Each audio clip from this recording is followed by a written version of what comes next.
আমি শুরু করছি আজকের একটা ঘটনা দিয়ে, যেটা কি ইমেইল, এবং সেই ইমেইলটি পড়ার পরেই আমরা ছবিগুলো আপলোড করব।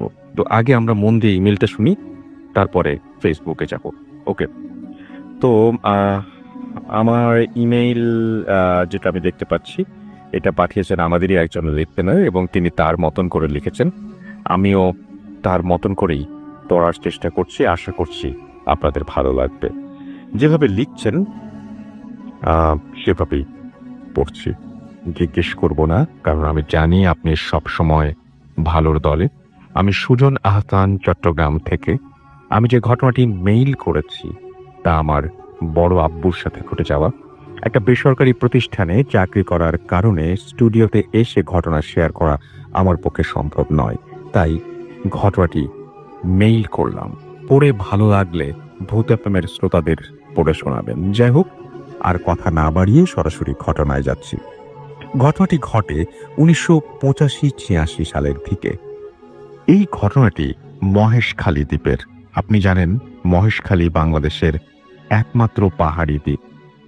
তাই ওখানে প্রতিটি অঞ্চলের মধ্যেই ছিল জিন পরিতের আনাগোনা।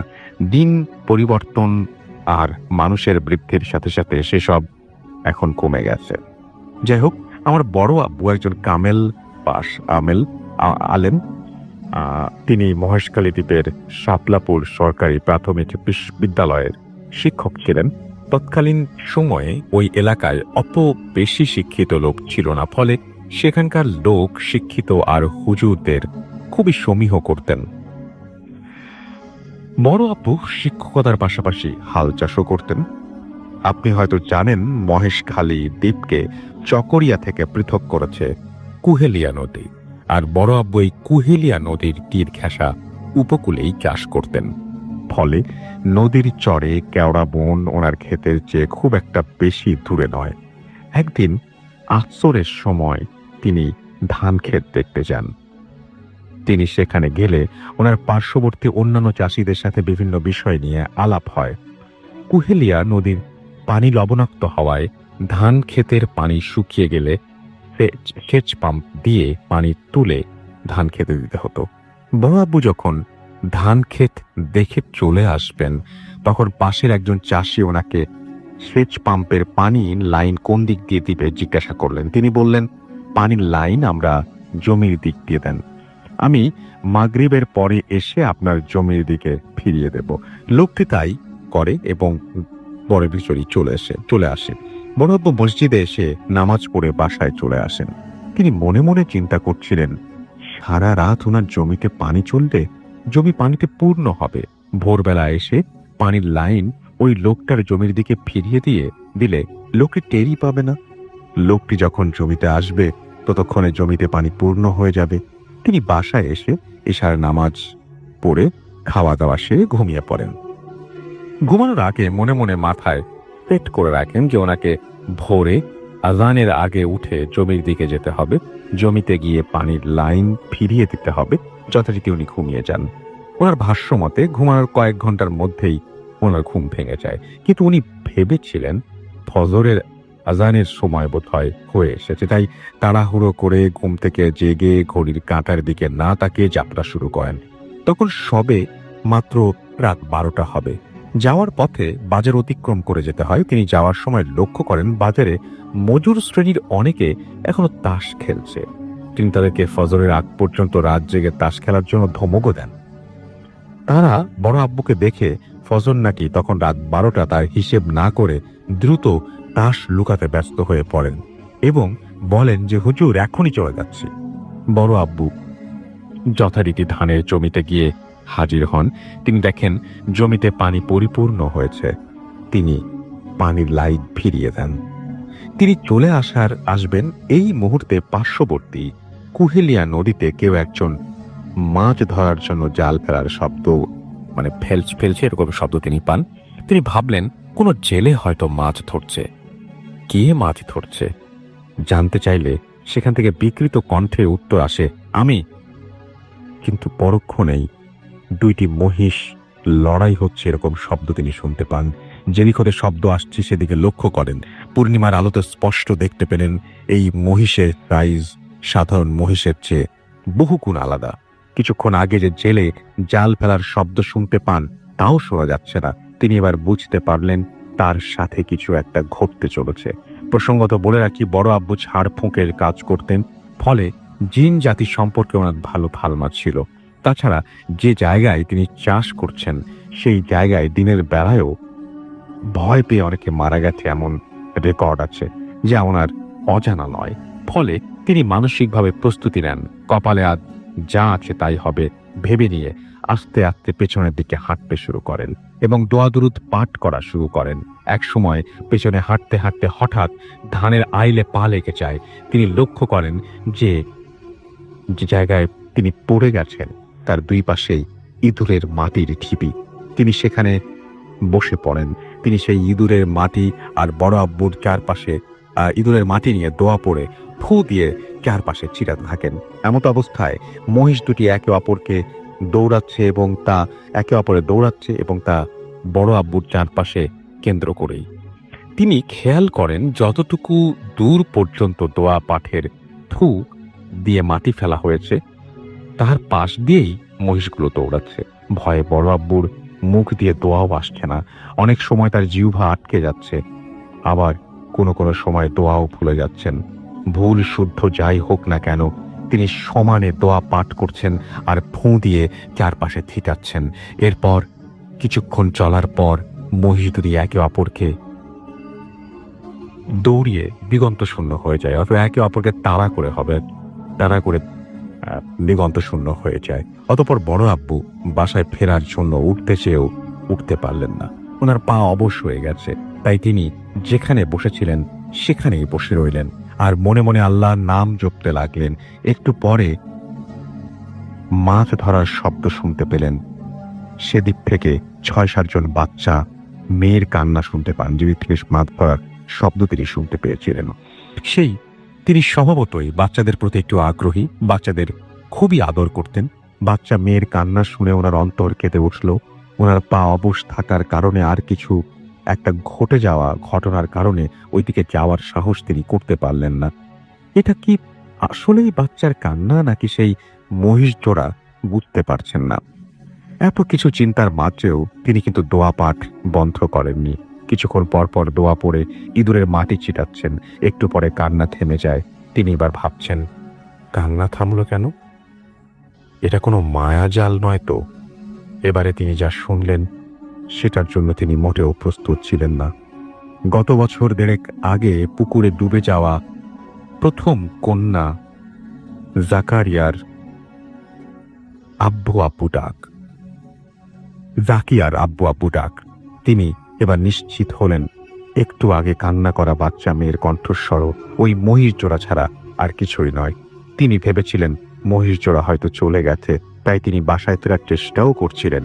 এবারে তিনি আরো আশাহত হলেন এবং সাহস হারালেন। তিনি ভাবলেন মৃত্যু তাহলে খুব নিকটে চলে এসেছে। তিনি দোয়া পাঠ আর ইঁদুরের মাটি ছিটানো চালিয়ে যেতে লাগলেন। এভাবে কতক্ষণ সময় গিয়েছে তিনি বলতে পারবেন না। দূরের মসজিদ থেকে ফজরের আজানের সুর ভেসে এলো। সবকিছু নিস্তব্ধ হয়ে যায়, নীরব হয়ে যায়। আজানের পরে তিনি সাহস ফিরে পান এবং আস্তে আস্তে বাড়ির দিকে দোয়া পাঠরত অবস্থায় চলে আসেন। বাসায় এলে ওনার প্রচন্ড জ্বর আসে। পরে ওনার চেয়েও দক্ষ একজন আলেমকে দিয়ে ওনাকে ঝাড়ফুঁক করানো হয়, কিছু তদবির দেওয়া হয়। এর কিছুদিন পরে উনি সুস্থ হয়ে ওঠেন। এই ছিল ঘটনা। ভালো লাগলে শোনাবেন। আমার আরো কিছু ঘটনা আছে যা সময় করে মেইল করব। আসসালামু আলাইকুম। ওয়ালাইকুম সালাম। এবং আশা করছি যে এই ঘটনাটা আপনাদেরও ভালো লেগেছে। অ্যান্ড এখন যেটা করব সেটা হচ্ছে সরাসরি চলে যাব আমরা আমাদের প্রথম অতিথি হিসেবে আছেন আজকে আপনান ভাই, তার কাছে চলে যাব এবং তার কাছ থেকে একটা ঘটনা শুনে আসবো। আশা করছি যে এই ঘটনাটা আপনাদের অনেক বেশি ভালো লাগবে। চলুন শুরুতেই চলে যায় আপনান ভাইয়ের কাছে। আসসালামু আলাইকুম রাসেল ভাই এবং আসসালামু আলাইকুম লিসেনার্স। আশা করি সবাই ভালো আছেন। রাসেল ভাই, আজকে যেই ঘটনাটি আমি শেয়ার করব, ঘটনাটি আমার ফার্মগেট ব্রাঞ্চের একজন স্টুডেন্ট, তো নাম হলো শরীফ। তো ওর কাছ থেকে ঘটনাটি পাওয়া, ঘটনাটি ঘটেছিল ওর দাদার সাথেই। ওর দাদা মানে তৎকালীন সময়, ঘটনাটির সময়টা ছিল 1966 সালের দিকে। ওই সময় উনি ইস্ট পাকিস্তান রেজিমেন্ট, যেটা আমরা ইস্ট বেঙ্গল রেজিমেন্ট বলি আমরা, তো ওই সময় ইস্ট পাকিস্তান রেজিমেন্টের নাম ছিল। তো ইস্ট পাকিস্তান রেজিমেন্টের উনি চাকরি করতেন। তো তখন চাকরিতে ঢুকেছেন, খুব বেশি দিন হয় নাই, অল্প কিছুদিন ঢুকেছেন। তো এর মধ্যে আসলে আমরা জানি যে 1965 সালের দিকে মানে পাকিস্তান এবং ভারতের সঙ্গে একটা যুদ্ধ হয় কাশ্মীর ইস্যুতে, এবং ওই 65 সালের যুদ্ধের প্রেক্ষাপটে কিন্তু বঙ্গবন্ধু 6 দফা দিয়েছিলেন। তার মধ্যে একটা দফা ছিল প্যারামিলিশিয়া বাহিনী গঠন, যা আমাদের আঞ্চলিক নিরাপত্তার জন্য। তো রাসেল ভাই, পাকিস্তানি বাহিনী কিন্তু আমাদের এই অঞ্চলের নিরাপত্তার কথা চিন্তা না করলেও তাদের যে বর্ডার, সেই চিন্তাটা কিন্তু তারা খুব ভালো মতোই করেছিল। যার কারণে ওরা যে কাজটা করতো, যে পাকিস্তানের পশ্চিম পাকিস্তানের যে বর্ডারটা, ওটা নিশ্চিদ্র নিরাপত্তা ব্যবস্থা জোরদার করার জন্য মানে ওদের জওয়ানদেরকে দিয়ে যতটুকু না কাজ করাতো বা যতটুকু ডিপ্লয়মেন্ট ওখানে করাতো, বাংলাদেশের ইস্ট পাকিস্তান রেজিমেন্ট থেকে জওয়ানদেরকে নিয়ে ওই দুর্গম পাহাড়ি এলাকায় তাদেরকে ডিউটি দিত। মানে ইচ্ছাকৃতভাবে তারা এই কাজটা করতো, যাতে করে ওই ঝুঁকিপূর্ণ জায়গাগুলোতে যাতে বাঙালিরা ডিউটিগুলো করে। তো ওই সময়ে 1966 সালের দিকে, 65 যুদ্ধের শেষ হওয়ার পর আপনার 66 সালের দিকে, তখন ইস্ট পাকিস্তান রেজিমেন্ট থেকে এক প্লাটুন সৈন্য, একজন সেকেন্ড লেফটেন্যান্টের বাঙালি অফিসারের তত্ত্বাবধানে পাকিস্তানের ডুরান্ড লাইন, যেটা রাসেল ভাই, ডুরান্ড লাইন হচ্ছে পাকিস্তান এবং আফগানিস্তানের মধ্যে সীমানা নির্ধারণকারী রেখা, যেটা অনেক আগে প্রায় 1893 সালের দিকে ডুরান্ড লাইনটা প্রতিষ্ঠিত হয়েছিল। তৎকাল ব্রিটিশরা এটা করেছিল। তো ওই ডুরান্ড লাইনের রাসেল ভাই একটা জায়গা, সেটা হলো পেশোয়ার এবং খাইবার পাস। খাইবার পাসটা হচ্ছে আপনার হলো আফগানিস্তানের মধ্যে পড়ে, এবং পেশোয়ারটা পাকিস্তানের মধ্যে। এই পেশোয়ার এবং খাইবার পাসের ঠিক মধ্যবর্তী যে ডুরান্ড লাইনের যে জায়গাটা ছিল, ওখানে খুবই দুর্গম একটা পাহাড়ি অঞ্চল ছিল। ওই জায়গাটাতে মানে পাহারা দেওয়াটা খুব কঠিন একটা কাজ ছিল। তো ওই জায়গাতে 2 প্লাটুন মানে আপনার সীমান্তরক্ষী মোতায়েন করা হয়। এর মধ্যে 1 প্লাটুন ছিল হচ্ছে পাকিস্তানি, আর 1 প্লাটুন ছিল বাংলাদেশি। তো ওখানে কোম্পানি কমান্ডার একজন পাকিস্তানি মানে মেজর ছিলেন। তো ওখানে বাংলাদেশি যে অফিসারটি, সেকেন্ড লেফটেন্যান্ট পদমর্যাদা যিনি গিয়েছিলেন, তো উনি বাংলাদেশি সোলজারদেরকে নিয়ে ওখানে যাওয়ার পরে দেখা যাচ্ছে যে ওখানে মোটামুটি কোনো মতো থাকার মতো 2টা মানে বিল্ডিং এর মতো আছে। ওটাকে ঠিক আসলে বিল্ডিংও বলা যায় না, মানে একদম মানে কোনো একটা বিল্ডিং এর ভগ্নাবশেষ বলা চলে আর কি। এর মধ্যে অপেক্ষাকৃত যেটা খুবই মানে জরাজীর্ণ, এইটাতে বাঙালি সোলজারদেরকে দেওয়া হয়, যে এইটাতে তারা থাকবেন। আর যেটা অপেক্ষাকৃত ভালো সুন্দর, সেটাতে পাকিস্তানি সোলজারদেরকে দেওয়া হয়। তো তারা সেখানে তারা যে ওরকম জরাজীর্ণটাই পাবেন এরকমই তারা আশা করেছিলেন, যে তাদের ওখানেই তাদেরকে থাকতে দেওয়া হবে। তো আসলে ভাই ঘরটা কেমন ছিল, মানে যতটুকু বর্ণনা পেয়েছি, ওখানে আসলে ওরকম মানে থাকার মতো কোনো খাট বা ওরকম বিছানা সেখানে ছিল না। সেখানে সবাইকে ফ্লোরিং করতে হতো, 2 পাশে ফ্লোরিং করতে হতো, মাঝখান দিয়ে হাঁটার পর ছিল। আমরা যখন হসপিটালে যেরকম দেখি আর কি, ওরকম জায়গাটা ছিল, 2 তলা বিশিষ্ট ঘর ছিল সেটা। তো ওখানে রাসেল ভাই এমন ভাবে রোস্টারটা তারা করেছিল, মানে ডিউটি শিডিউলটা পাকিস্তানিরা করেছিল যে মানে 24 আওয়ার্সই তো সীমানা পাহারা দিতে হয়। তো সেখানে দেখা যেত যে সপ্তাহের 7 দিনের 5 দিনে রাত্রের ডিউটিটা পড়তো বাংলাদেশিদের। মাত্র 2টো দিন তারা রাত্রে ঘুমাতে পারতো, আর 5 দিন মানে পাকিস্তানি সোলজাররা ঘুমানোর সুযোগ পেত। আবার দেখা যেত সকালবেলা যখন সকালে ভোরের আলো ফুটবে, তখন পাকিস্তানিদের সোলজারদেরকে ডিউটি দিত ঠিক বেলা 11টা পর্যন্ত। পাকিস্তানি সোলজাররা ডিউটি করতো, যখন সূর্য মাথার উপরে এবং বিকাল অবধি ওই সময় বাংলাদেশি সোলজারদেরকে ডিউটি দিত। মানে প্রখর রোদের মধ্যে, পাহাড়ি অঞ্চল, দুর্গম এলাকা, প্রচন্ড পানি পিপাসা লাগে সেখানে, ওখানে ডিউটি দিত। মানে এইভাবে যখন আরামদায়ক সময়গুলোতে তাদেরকে ডিউটি দিত। এই জন্য দেখা যেত রাতের বেলা ঘুমানোর সময়টা তারা খুব কম পেতেন, মানে 2 দিন মাত্র রাতের বেলা একটু কন্টিনিউ তারা ঘুমাতে পারতেন। তো ওই রাসেল ভাই যখন ওই যে ঘুমানোর যে সুযোগটা ওনারা পান সপ্তাহে 2 দিনে, ওই সময় রাতের বেলায় ঘটনাটা মানে ঘটা শুরু করে। এখান থেকে আসলে ঘটনাটা শুরু। তো প্রথমে মানে যার সাথে ঘটনাটা ঘটে, তো উনি রাতের বেলা ঘুমিয়ে আছেন, হঠাৎ করে উনি ফিল করছিলেন যে খস খস খস খস শব্দ। তো অনেক সময় মানে দেখা যায় খসখস কোনো জিনিস দিয়ে যদি ফ্লোর ঝাড়ু দেওয়া যায় যেরকম একটা শব্দ হয়, অমন শব্দ। তো উনি চিন্তা করছিলেন হয়তোবা এমনিতেই শব্দ আসছে, কিন্তু উনি ভালো করে কি মনে করে একটু আহ, শোয়া থেকে মাথা উঁচু করে দেখলেন শব্দটা কোথা থেকে আসে। আসলে একটু বলে রাখি, দুর্গম পাহাড়ি এলাকা, ওখানে কোনো ইলেকট্রিসিটি ছিল না। আর ওই সময় সেই 66 সালের কথা তো আরো ভয়াবহ অবস্থা, ইলেকট্রিসিটির কথা আজ কল্পনাই করা যায় না সেখানে। তো চাঁদের আলো ওই জানালা দিয়ে ঢুকতো, তো ওই অতটুকুতে রাতের বেলা যতটুকু দেখা যেত আর কি। তো রাতের বেলা ওই ও খসখস শব্দে তো উনি চাঁদের আলোতে দেখছিলেন যে ঠিক হাঁটার যে করিডোরটা, মানে দুই পাশে তো থাকার জায়গা, হাঁটার যে করিডোর, সেই করিডোর দিয়ে কিছু একটা মানে এই যে ক্রলিং করে আসছে, মানে হামাগুড়ি দিয়ে সামনের দিকে এগিয়ে আসছে। অনেক সময় আমরা দেখি যে হাতে অস্ত্র নিয়ে আর্মিরা যেভাবে মাটিতে ক্রলিং করে এগিয়ে যায়, ঠিক ওরকম করে মনে হচ্ছে কিছু একটা আসছে। আর সেটা দেখে যতটুকু মনে হচ্ছে মানে ছায়া মূর্তির মতো, মানে কালো কুচকুচে ছায়া মূর্তির মতো, কিন্তু আকারে বেশ বড়, ঠিক মানুষের মতোই কিছুটা মনে হচ্ছে আর কি। এরকম ক্রলিং করে আসছে এবং খসখস শব্দ হচ্ছে। তখন উনি প্রথম দিকে চিন্তা করছেন হয়তোবা মানে এমনিতে তো কম ঘুমানো হয়, হয়তোবা চোখে নেই, হয়তোবা অন্য কিছু দেখছেন বা ভুল দেখছেন এরকম কিছু। তুমি দেখলেন না আসলেই ঠিক। তখন ওনাদের কাছে কিন্তু রাসেল ভাই কিছু কিছু ছোট ছোট টর্চের মতো কিছু দেয়া হয়েছিল, মানে বাতি দেয়া হয়েছিল। তো ওই জিনিসগুলো ব্যাটারিতে চলতো, রাতের বেলা ডিউটি করার জন্য ওনারা ওই জিনিসগুলো ব্যবহার করতেন। তখন ওনার বিছানার পাশে, বালিশের পাশেই ওই জিনিসটা ছিল। উনি ওই জিনিসটা নিয়েই সাথে সাথে আলোটা জ্বালান। আলোটা জ্বালিয়ে দেখে না ওখানে কিছু নাই, সাথে সাথে শব্দটাও খসখস শব্দটাও মিলিয়ে যায়। তখন উনি চিন্তা করেন যে যারা সঙ্গী আছে তারা তো অনেক সারাদিন অনেক কষ্ট করেছে, ঘুমাচ্ছে, এখন আর তাদেরকে ঘুম থেকে জাগাবো না, সকালে বিষয়টা বলবো।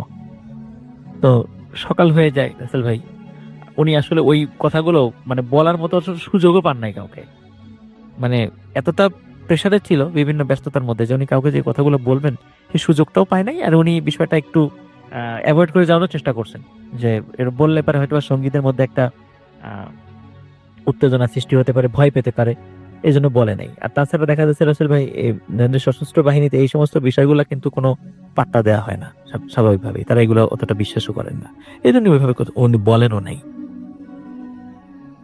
এর মধ্যে রাসেল ভাই ওনারা খেয়াল করছিলেন যে ওনাদের যে পাকিস্তানি যারা ওনাদের যে কলিগ যারা আছেন, যে সমস্ত জওয়ানরা ওনাদের সাথে ডিউটি করে, তারা তার চেহারা মলিন, মানে তারা কিছু একটা নিজেরা কানাঘুষা করে কিন্তু ওদেরকে কিছু বলে না। তো ওনারা চিন্তা করেন কি ব্যাপার, ওদের কি সমস্যা হয়েছে যে ওরা কিছু বলে না কেন, বা ওরা জিজ্ঞাসা করে না। স্বাভাবিকভাবেই পাকিস্তানিরা বাঙালি সোলজারদেরকে কিন্তু বিভিন্নভাবে হেয় প্রতিপন্ন করতো, বিভিন্ন আজে বাজে শব্দ ব্যবহার করে হেয় প্রতিপন্ন করতো। তো যার কারণে স্বাভাবিকভাবে এত ডিজিটাল কাছে আমরা গল্পটা, হ্যাঁ, তারপরে আমরা দেখা যেত যে আপনার ওরা ওই বিষয়টা আর বলে নাই, কিন্তু ওরা ফিল করছিলেন যে কিছু একটা হচ্ছে। তারপরে আপনার পরবর্তী আবার যখন ওই রাতে যেদিন ঘুমানোর ডিউটি মানে এটা আসলো আর কি, আসার দিন, ওই দিন আরেকজন যিনি বাংলাদেশি জওয়ান ছিলেন উনি ওই দিন আরেকটা বিষয় ফিল করছিলেন। তো উনি ফিল করছিলেন মানে উনি যখন পরবর্তীতে বলেছিলেন সেটা হচ্ছে যে জানালা দিয়ে আবার দরজার নিচ দিয়ে এরকম ওই ক্রলিং করে, মানে জানালা টিকটিকি যেভাবে হেঁটে বেড়ায় ঠিক ওরকম করে দেয়াল বেয়ে বেশ কিছু জিনিস ছায়া মূর্তির মতো হেঁটে হেঁটে ওই সারা রুমের মধ্যে হেঁটে বেড়াচ্ছে। তো এই দৃশ্য দেখে উনি আসলে চিৎকার করে ওঠেন এবং সব সঙ্গী সাথীদের ঘুম ভেঙে যায়। তো ঘুম ভেঙে যাওয়ার পর তখন তারা উঠে দেখে কিছুই নাই। তখন তাদের মানে ওখানে কিছু ছিল না, ওখানে দেখে যে না কিছু নাই আলো জানানোর পরে। তখন মানে তখন আর কি প্রথম যিনি দেখেছিলেন উনি বলেন যে হ্যাঁ আমিও তো একদিন এরকম দেখেছিলাম, কিন্তু কাউকে তো বলি নাই, তোমরা ভয় পাবাই চিন্তা করে কাউকে বলি নাই। তখন বলে যে আসলে এখানে কোনো সমস্যা আছে। কিন্তু ওনাদের ওই রাতের বেলা চিৎকার চেঁচামেচিতে ওই পাশের যার বিল্ডিং এ ছিল ওনারাও চলে আসেন যে কি হয়েছে। তখন এই ধরনের তখন বিষয়গুলো শেয়ার হয়, তখন একে অন্যের সাথে শেয়ার করেন, হ্যাঁ আমাদের ওখানে ওই ধরনের সমস্যা হচ্ছে, আমরাও দেখতে কিন্তু তোমাদেরকে বলি নাই। তখন বিষয়টা মানে পুরো ক্যাম্পে একটা আলোচিত বিষয় হয়ে দাঁড়ায় যে এরকম ঘটনা দুই জায়গাতেই ঘটছে, এখন কি করা যায়। তখন ওখানকার অফিসার যিনি ছিলেন উনি দিলেন যে রাতের বেলা পাহারা বসাতে হবে, পাহারা বসে দেখি কেউ আসে কিনা, এরকম রাতের বেলা আমরা পর্যায়ক্রমে ডিউটি দেবো। ওই ডিউটির দায়িত্ব রাতেল ভাই বাংলাদেশের সোলজারদেরকে দেওয়া হয় যে রাতের বেলা তোমরা ডিউটি দিবা, এই ভয়ঙ্কর একটা কাঁদে। তখন ওনার ডিউটিতে বসেন। তো বসার পরে রাসেল ভাই একজন বাংলাদেশি জওয়ান যিনি, তো উনি যখন ডিউটি দিচ্ছেন রাতের বেলা, হঠাৎ করে দূর থেকে উনি লক্ষ্য করছিলেন যে রাসেল ভাই, যে অনেক সময় আমরা দেখি যে রাতের বেলা কুকুর বা বিড়ালের চোখগুলো জলজল করে, তখন উনি দূর থেকে ফলো করছিলেন যে অনেকগুলো চোখ জলজল করছে। তো দেখে মনে হচ্ছিল যে নেকড়ের চোখ, এরকম মনে করছিল উনি। তখন উনি কিন্তু হয়তো পাহাড়ি নেকড়ে হতে পারে, অ্যাটাক করার জন্য রাতের বেলা আসতে পারে, এই চিন্তা করে উনি নেকড়েদেরকে তাড়ানোর জন্য উনি ফায়ার করেন।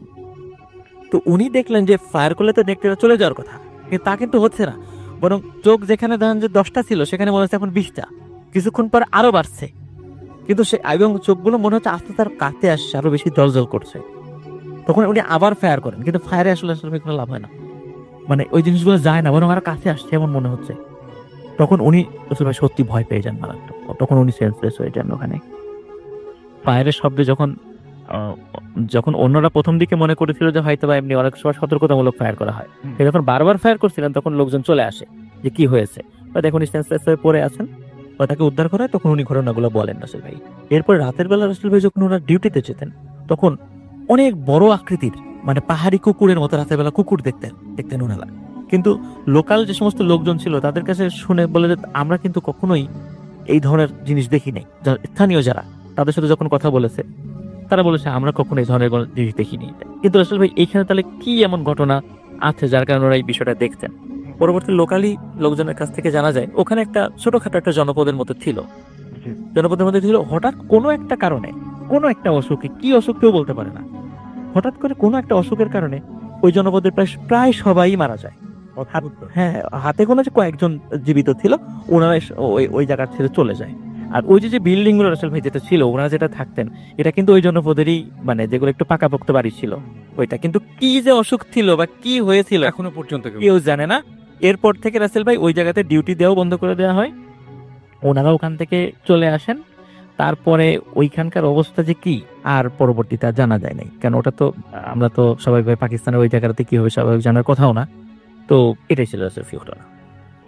আপনি আরো একবার সবাইকে বলে দেন কি আপনি কোথা থেকে ঘটনাটা শুনেছেন। আপনি যে স্টুডেন্ট, রাইট? স্টুডেন্ট আপনাকে আমার স্টুডেন্ট, হ্যাঁ রাসেল ভাই, এটা হলো আমার ফার্ম গেট ব্রাঞ্চের ঘটনা। তিনি কি এখনো বেঁচে আছেন? না, উনি বেঁচে নেই, উনি মারা গেছেন। তার দাদার সাথে ঘটনা। তো উনি মুক্তিযুদ্ধে যথেষ্ট মানে সংগ্রাম করেছিলেন, কারণ ওই যখন অংশগ্রহণ হ্যাঁ, যোদ্ধা একজন উনি। হ্যাঁ, ইস্ট পাকিস্তান রেজিমেন্টে ছিলেন উনি।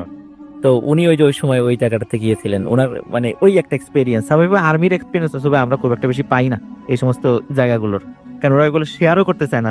করা উচিত না, আমি সেই জন্য বললাম যে একটু সংক্ষিপ্ত করে বলতে।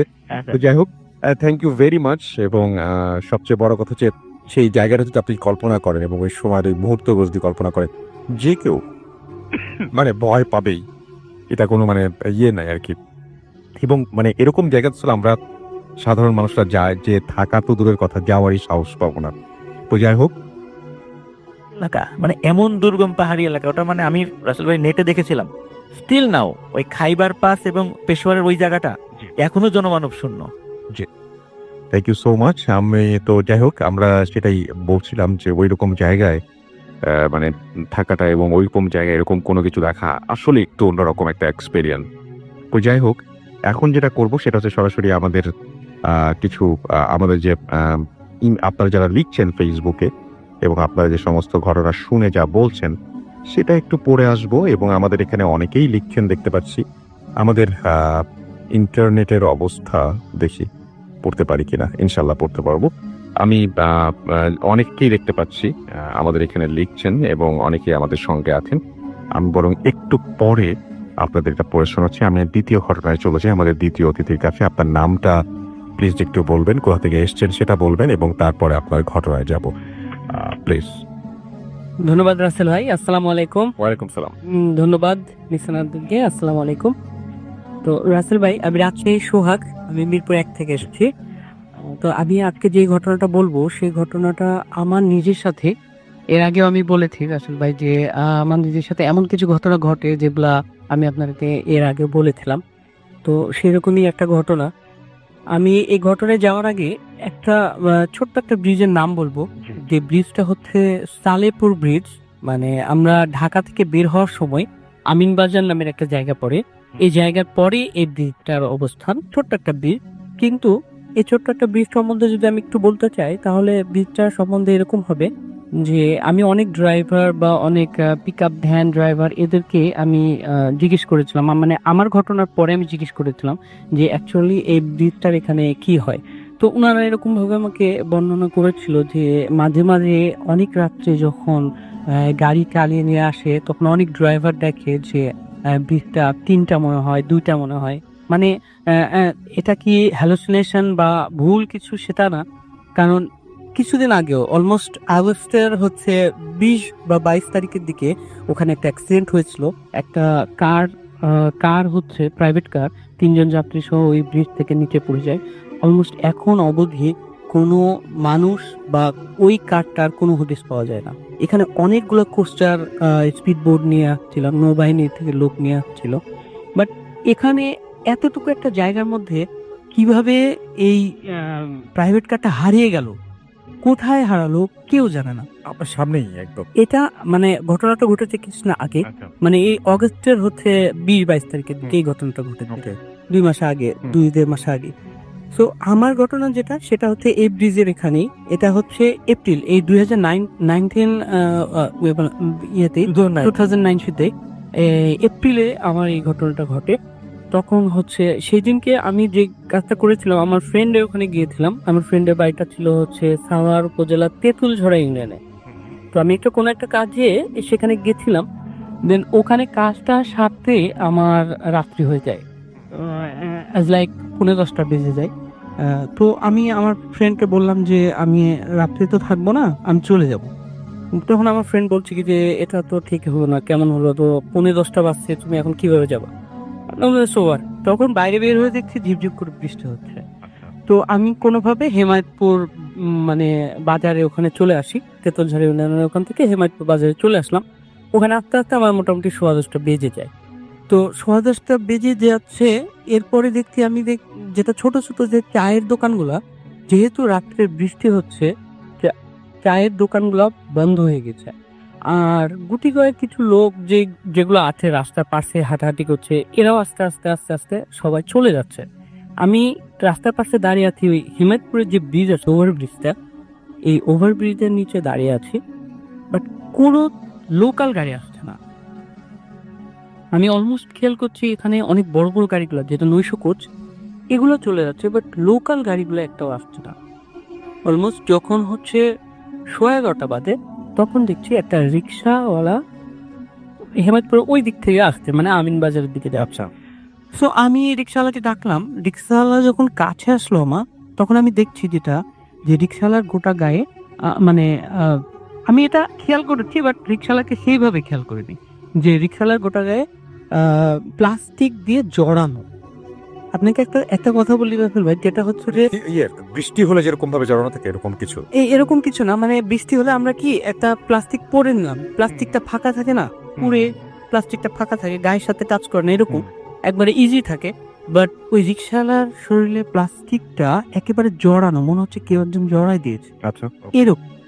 তো আমি এটা কোনো কিছু মনে করিনি, যেহেতু বৃষ্টি হচ্ছে আমি রিক্সায় উঠে গেলাম। উঠে যে বললাম যে মামা আমি আমিনবাজারে যাবো, উনি আমাকে বললো, শুধুমাত্র বললো কি যে উঠেন, ব্যাস এটুকুই, আর কিছু না। পরে আমি রিক্সায় উঠার পরে যখন রিক্সা চলতে লাগছে, তখন আমি জিজ্ঞেস করলাম যে মামা কি ব্যাপার, তোমার গায়ে এভাবে মানে প্লাস্টিক গুলো জড়ানো কেন? সে আমাকে কোনো উত্তর করলো না, রিক্সা চালিয়ে যাচ্ছে।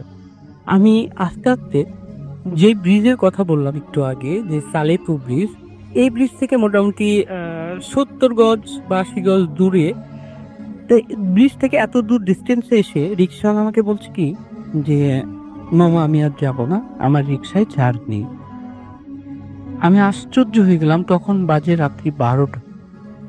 তখন 12টা বাজে, আমি আশ্চর্য হয়ে গেছি। তখন আমি বলছি যে কি ব্যাপার মামা, আপনি এই কথা বলছেন কি না, এখন আমি এই রাত্রে আমি কোথায় যাব আপনি বলতে পারেন, আমি কিভাবে যাব? তখন বলছে আমি জানি না। তখন তাহলে আমি ভাড়া দিব না, আমি আপনাকে যতটুকু এসছেন ততটুকু ভাড়া দিব। সে কিচ্ছু বললো না, চুপচাপ। আমি যখন রিক্সা থেকে নেমেছি, আশ্চর্য বিষয়টা যেটা, যে আমি রিক্সা থেকে নামার পরে এক ধাপ, তারপরে এক ধাপ দিয়েছি, মানে রিক্সা থেকে এক পা দিয়েছি, পরের পাটা যখন ধাপ দিয়েছি, ধাপ দিয়ে পিছিয়ে তাকে দেখতে রিক্সাওয়ালা নেই। আমার চোখের সামনে থেকে রিক্সাওয়ালাটা ভ্যানিশ হয়ে গেল। আমি বুঝলাম না যে রিক্সাওয়ালাটা যদি আপনি চাইলে কিন্তু আমাদের চ্যানেলটি সাবস্ক্রাইব করে পাশে থাকতে পারেন পরবর্তী এপিসোডগুলো সবার আগে পেতে। রিক্সা ঘুরাতো, ঘুরে যদি বলতো যে আমি এখন হেঁটে হেঁটে চলে যাব, তাও একটু সময় নিত। মানে আমি শুধুমাত্র পিছন ফিরে মানিব্যাগটা বের করে টাকা দিতে যাবো, তখন দেখছি কোনো রিক্সা নাই, কেউ নাই, মানে রিক্সার একেবারে সহজেই নাই, সব কিছু নাই। এখন আমি কি করব? এখন আমার একটু ভীতি সঞ্চয় হয়েছে যে আমি কি ব্যাপার, এখানে কি হলো আমার সাথে। পরে আমি মনে মনে করছি যে যাই হোক, আমাকে এখন হাঁটা ধরতে হবে। রাত্রি 12টা বাজে, অলমোস্ট 12টা বেজে গেছে। দেন আমার কিছু করার নাই, আমাকে এখন যেতেই হবে। আমি হাঁটা শুরু করেছি ওই ব্রিজের দিকে। ব্রিজের থেকে যখন মোটামুটি 50 গজ দূরে কাছাকাছি চলে এসেছি, 50 গজের ভেতরে চলে এসেছি, তখন আমি যে জিনিসটা দেখলাম যে ব্রিজের উপরে 3জন লোক দাঁড়িয়ে আছে।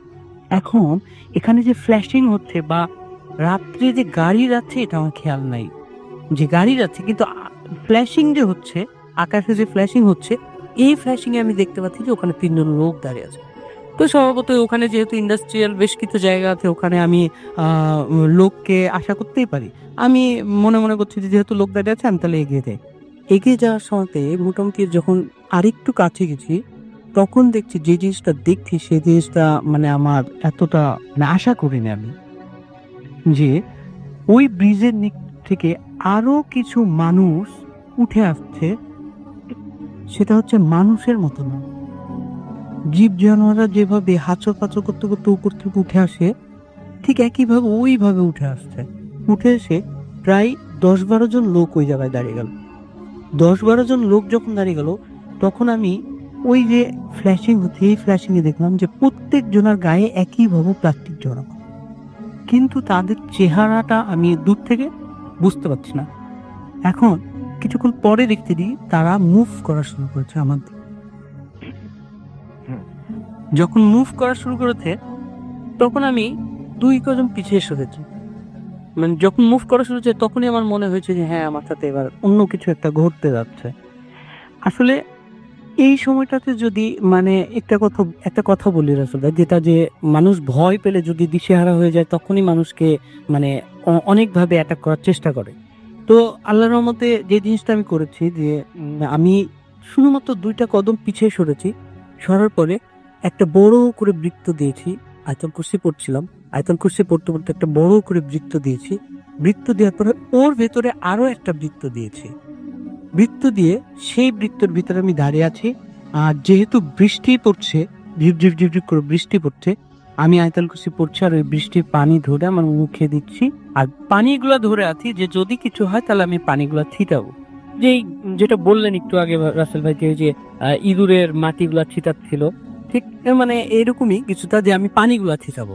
যেহেতু আমার হাতে পানি জমছে, বৃষ্টির ঝিপ ঝিপ করে পানি জমছে, এই পানিটা আমি ছিটাবো। দেন আমি যে জিনিসটা দেখছি যে ওরা একেবারে আমার কাছে চলে এসেছে, বাট প্রথম যে সার্কেলটা আমি দিয়েছি, এই সার্কেলটা তারা পার করতে পারছে না, বা তারা তারা চারিদিকে ঘিরে আছে আমাকে। আর আমি যে জিনিসটা খেয়াল করলাম সেটা হচ্ছে যে তাদের এক একজনের মুভমেন্টটা এক এক রকম। কেউ আমার দিকে এক পলকে তাকিয়ে আছে, কেউ খুব আর্তনাদ করছে, কেউ হাঁটছে, খুব জোরে জোরে হাঁটছে, কেউ কান্না করছে, আর কেউ আবার খুব অ্যাগ্রেসিভ, মানে আমাকে যদি পায় তার একেবারে ছিঁড়ে কুড়ে খেয়ে ফেলে এরকম। আমি সবগুলো আমার সামনে দেখছি একেবারে, মানে ইন ফ্রন্ট অফ মাই আইস, একেবারে এই ঘটনাগুলো ঘটে যাচ্ছে। আমি বুঝতে পারছি না যে আমি কি দেখছি এগুলা। এরপরে যখন আমি মানে পানিটা নিয়ে আছি, যখন রাত্রি 2:30 বাজে বা একেবারে 2:15 2:30 বাজে, তখন আমার পিছন থেকে একটা পিক আপ থেমে আমার গায়ে ওই পিক আপ ভ্যানের ড্রাইভার উনি নেমে এসে আমাকে আমার গায়ে হাত দিয়ে বলে, ভাই।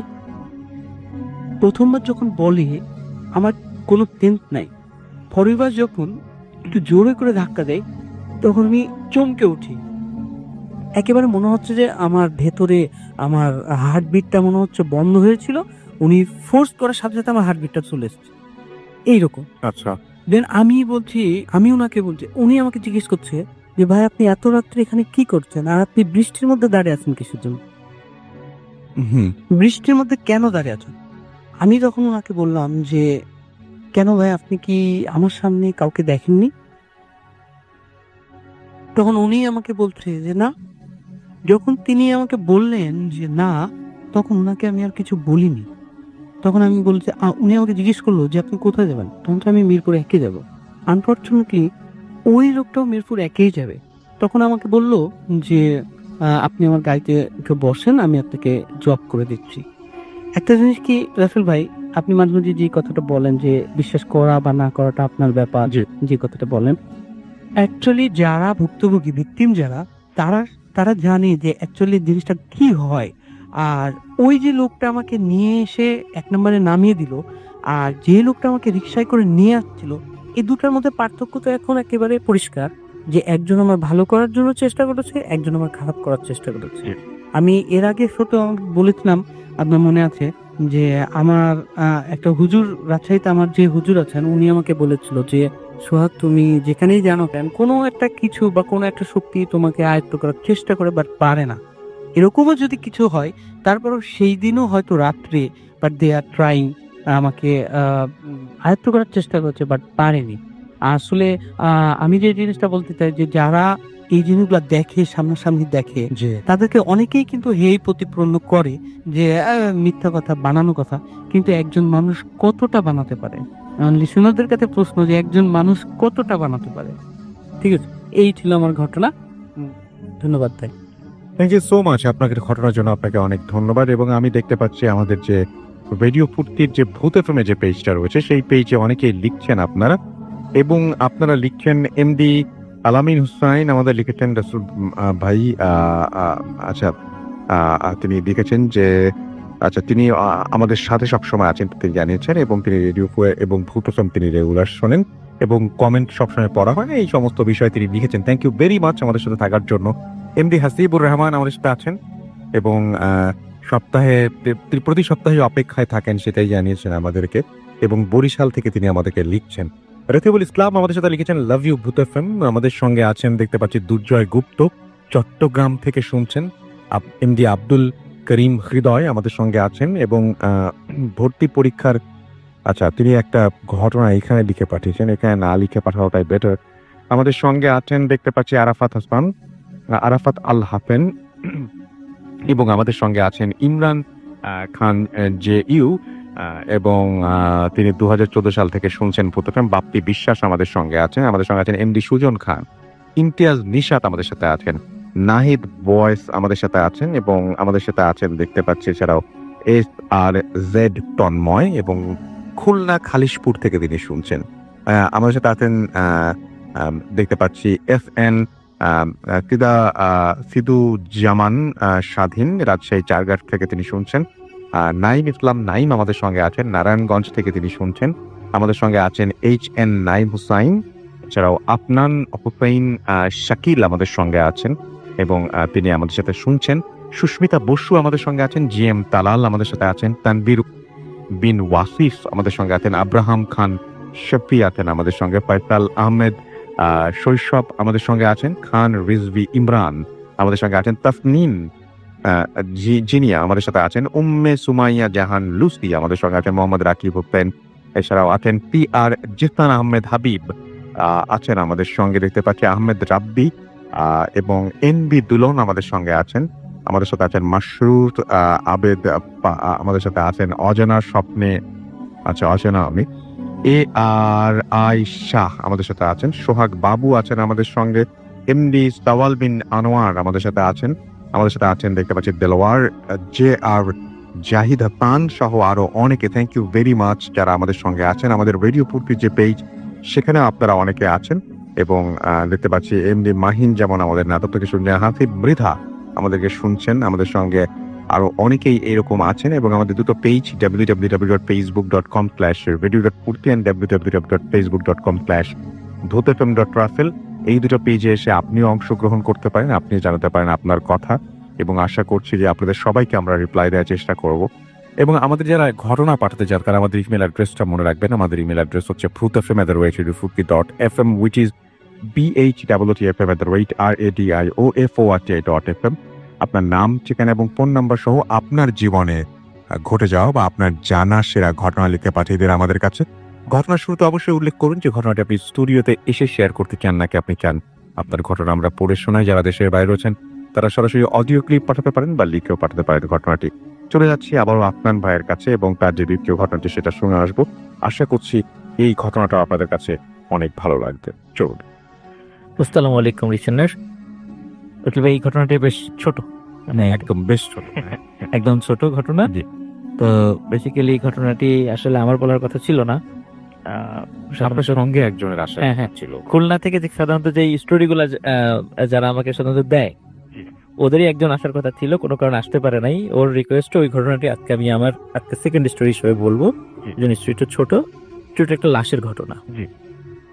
ঘটনাটির সময় ছিল রাসেল ভাই 2004 সালের দিকে। জি খুলনার দাকোপ উপজেলার বৈটাঘাটা গ্রামের ঘটনা এটা।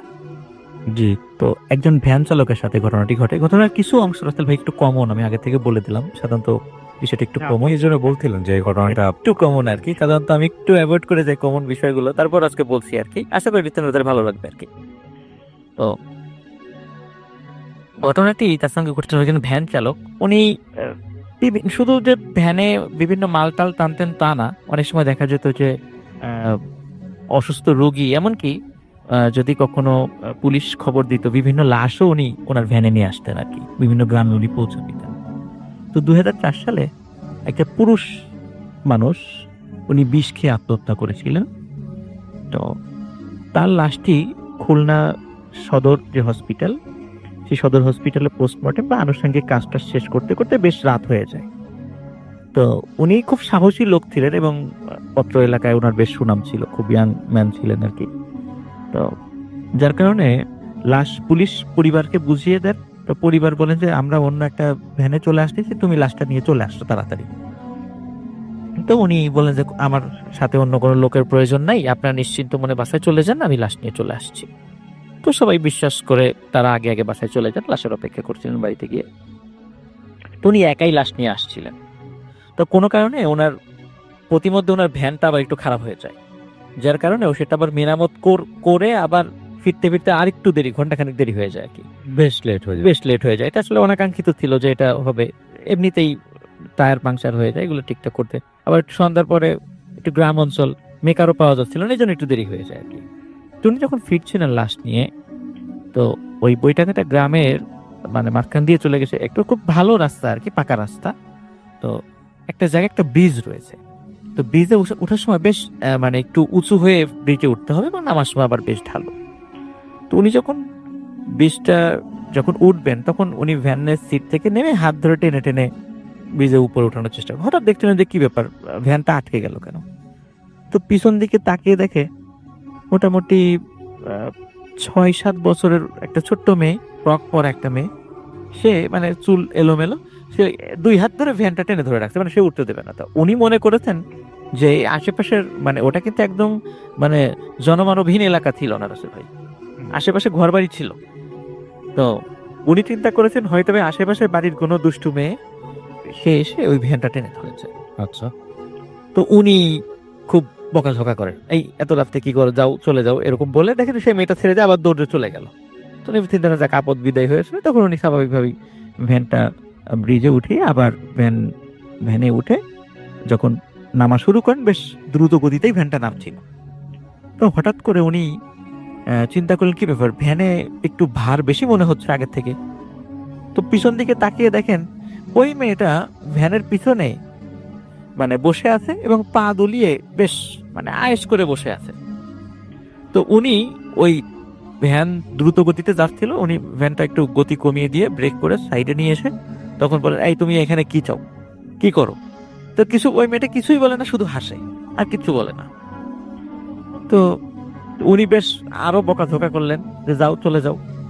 তো তাও যায় না। শেষ পর্যন্ত উনি মানে এতটাই বিরক্ত হন যে উনি ভ্যানটা রেখে রাস্তার পাশে গিয়ে একটা লাঠি ভাঙে, মানে গাছ ভেঙে একটা লাঠি তৈরি করে ওকে তাড়া করেন। বেশ দেখে যায় মেয়েটা আবার চলে গেল, ওই লাঠি মানে তাড়া খেয়ে চলে গেল।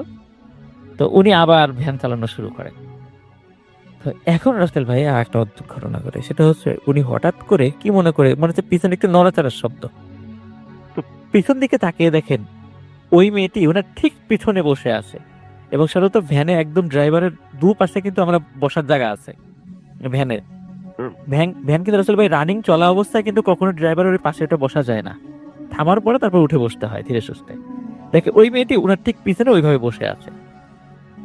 তো উনি এইবার রাসেল ভাই খুব ভয় পান। প্রথম দিকে উনি দুই সময় কখনোই মনে হয় নাই যে এটা অন্য কিছু হতে পারে, এখন উনি ভয় পান যে কি ব্যাপারে, এরকম তো আসলে বসার কথা না, এটা নিশ্চয়ই অন্য কিছু। তো উনি দ্রুত ভ্যান থামিয়ে লাফ দিয়ে ভ্যান থেকে নেমে যান। নেমে যাওয়ার পরে তখন উনি তারপর একটু মনে সাহস সঞ্চয় করে বলতে থাকেন, এই তুমি কে, বলো। সে কিছুই বলে না। তারপর উনি আবার একটু মনে সাহস করে আয়াতুল কুরসি পড়ে ওই মেয়েটাকে আবার তাড়া করা শুরু করেন।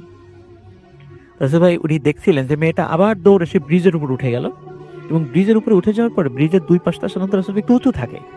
তো ওই মেয়েটা নিচ দিয়ে তো পানি প্রবাহিত হচ্ছিল, মেয়েটা ওই উঁচু জায়গায় গেল এবং সুন্দর করে ওই পাশ থেকে সে ব্রিজের নিচের দিকে নেমে গেল। ঠিক যেমন রাসেল ভাই এমন যে বিল্ডিং এর ছাদ যেখানে শেষ হয়ে গেছে সেখান থেকে কেউ একজন হেঁটে আবার নিচে নেমে গেছে, ঠিক যেমন টিকটিকি বা মাকড়সা যেভাবে নেমে যায়।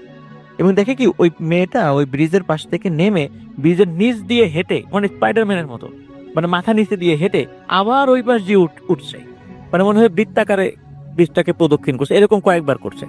তখন আসলে উনি এতটা ভয় পান, বোঝা যায় উনি এইবার খুব সাংঘাতিক কোনো কিছু একটা খপ্পরে পড়ে গেছেন। তো যেহেতু রাসেল প্রথমে বললাম জায়গাটা কিন্তু একদম জনমানব শূন্য ছিল না, আশেপাশে ঘরবাড়ি ছিল, তো উনি ওখানে ভ্যানটা রেখে দ্রুত বিভিন্ন বাড়ির যেদিকে আছে ঘরবাড়ি ওদিকে চলে যান। ওদিকে গিয়ে লোকজনের ডাকাডাকি করেন, কিছু লোককে বলেন যে এই সমস্যা, আপনি একটু সাথে আসেন, আমার সাথে একটা লাশ আছে, আপনাদেরই গ্রামের লোক, আর একটু সামনে বাড়ি। তখন ওরা সেই বাড়ির যারা আছে চিনতে পারেন যে হ্যাঁ ওই বাড়িতে একজন লোক মারা গেছে, ও তার লাশ, আচ্ছা চলো যাই। তো ওনারাও আসেন, এসে দেখা যাচ্ছে কোনো ভ্যান বা লাশ কোনোটাই পাওয়া যাচ্ছে না। তো খুঁজতে খুঁজতে দেখা যাচ্ছে একটু পিছন দিকে ব্রিজের পাশে ওনার ভ্যান এবং লাশটা পড়ে আছে।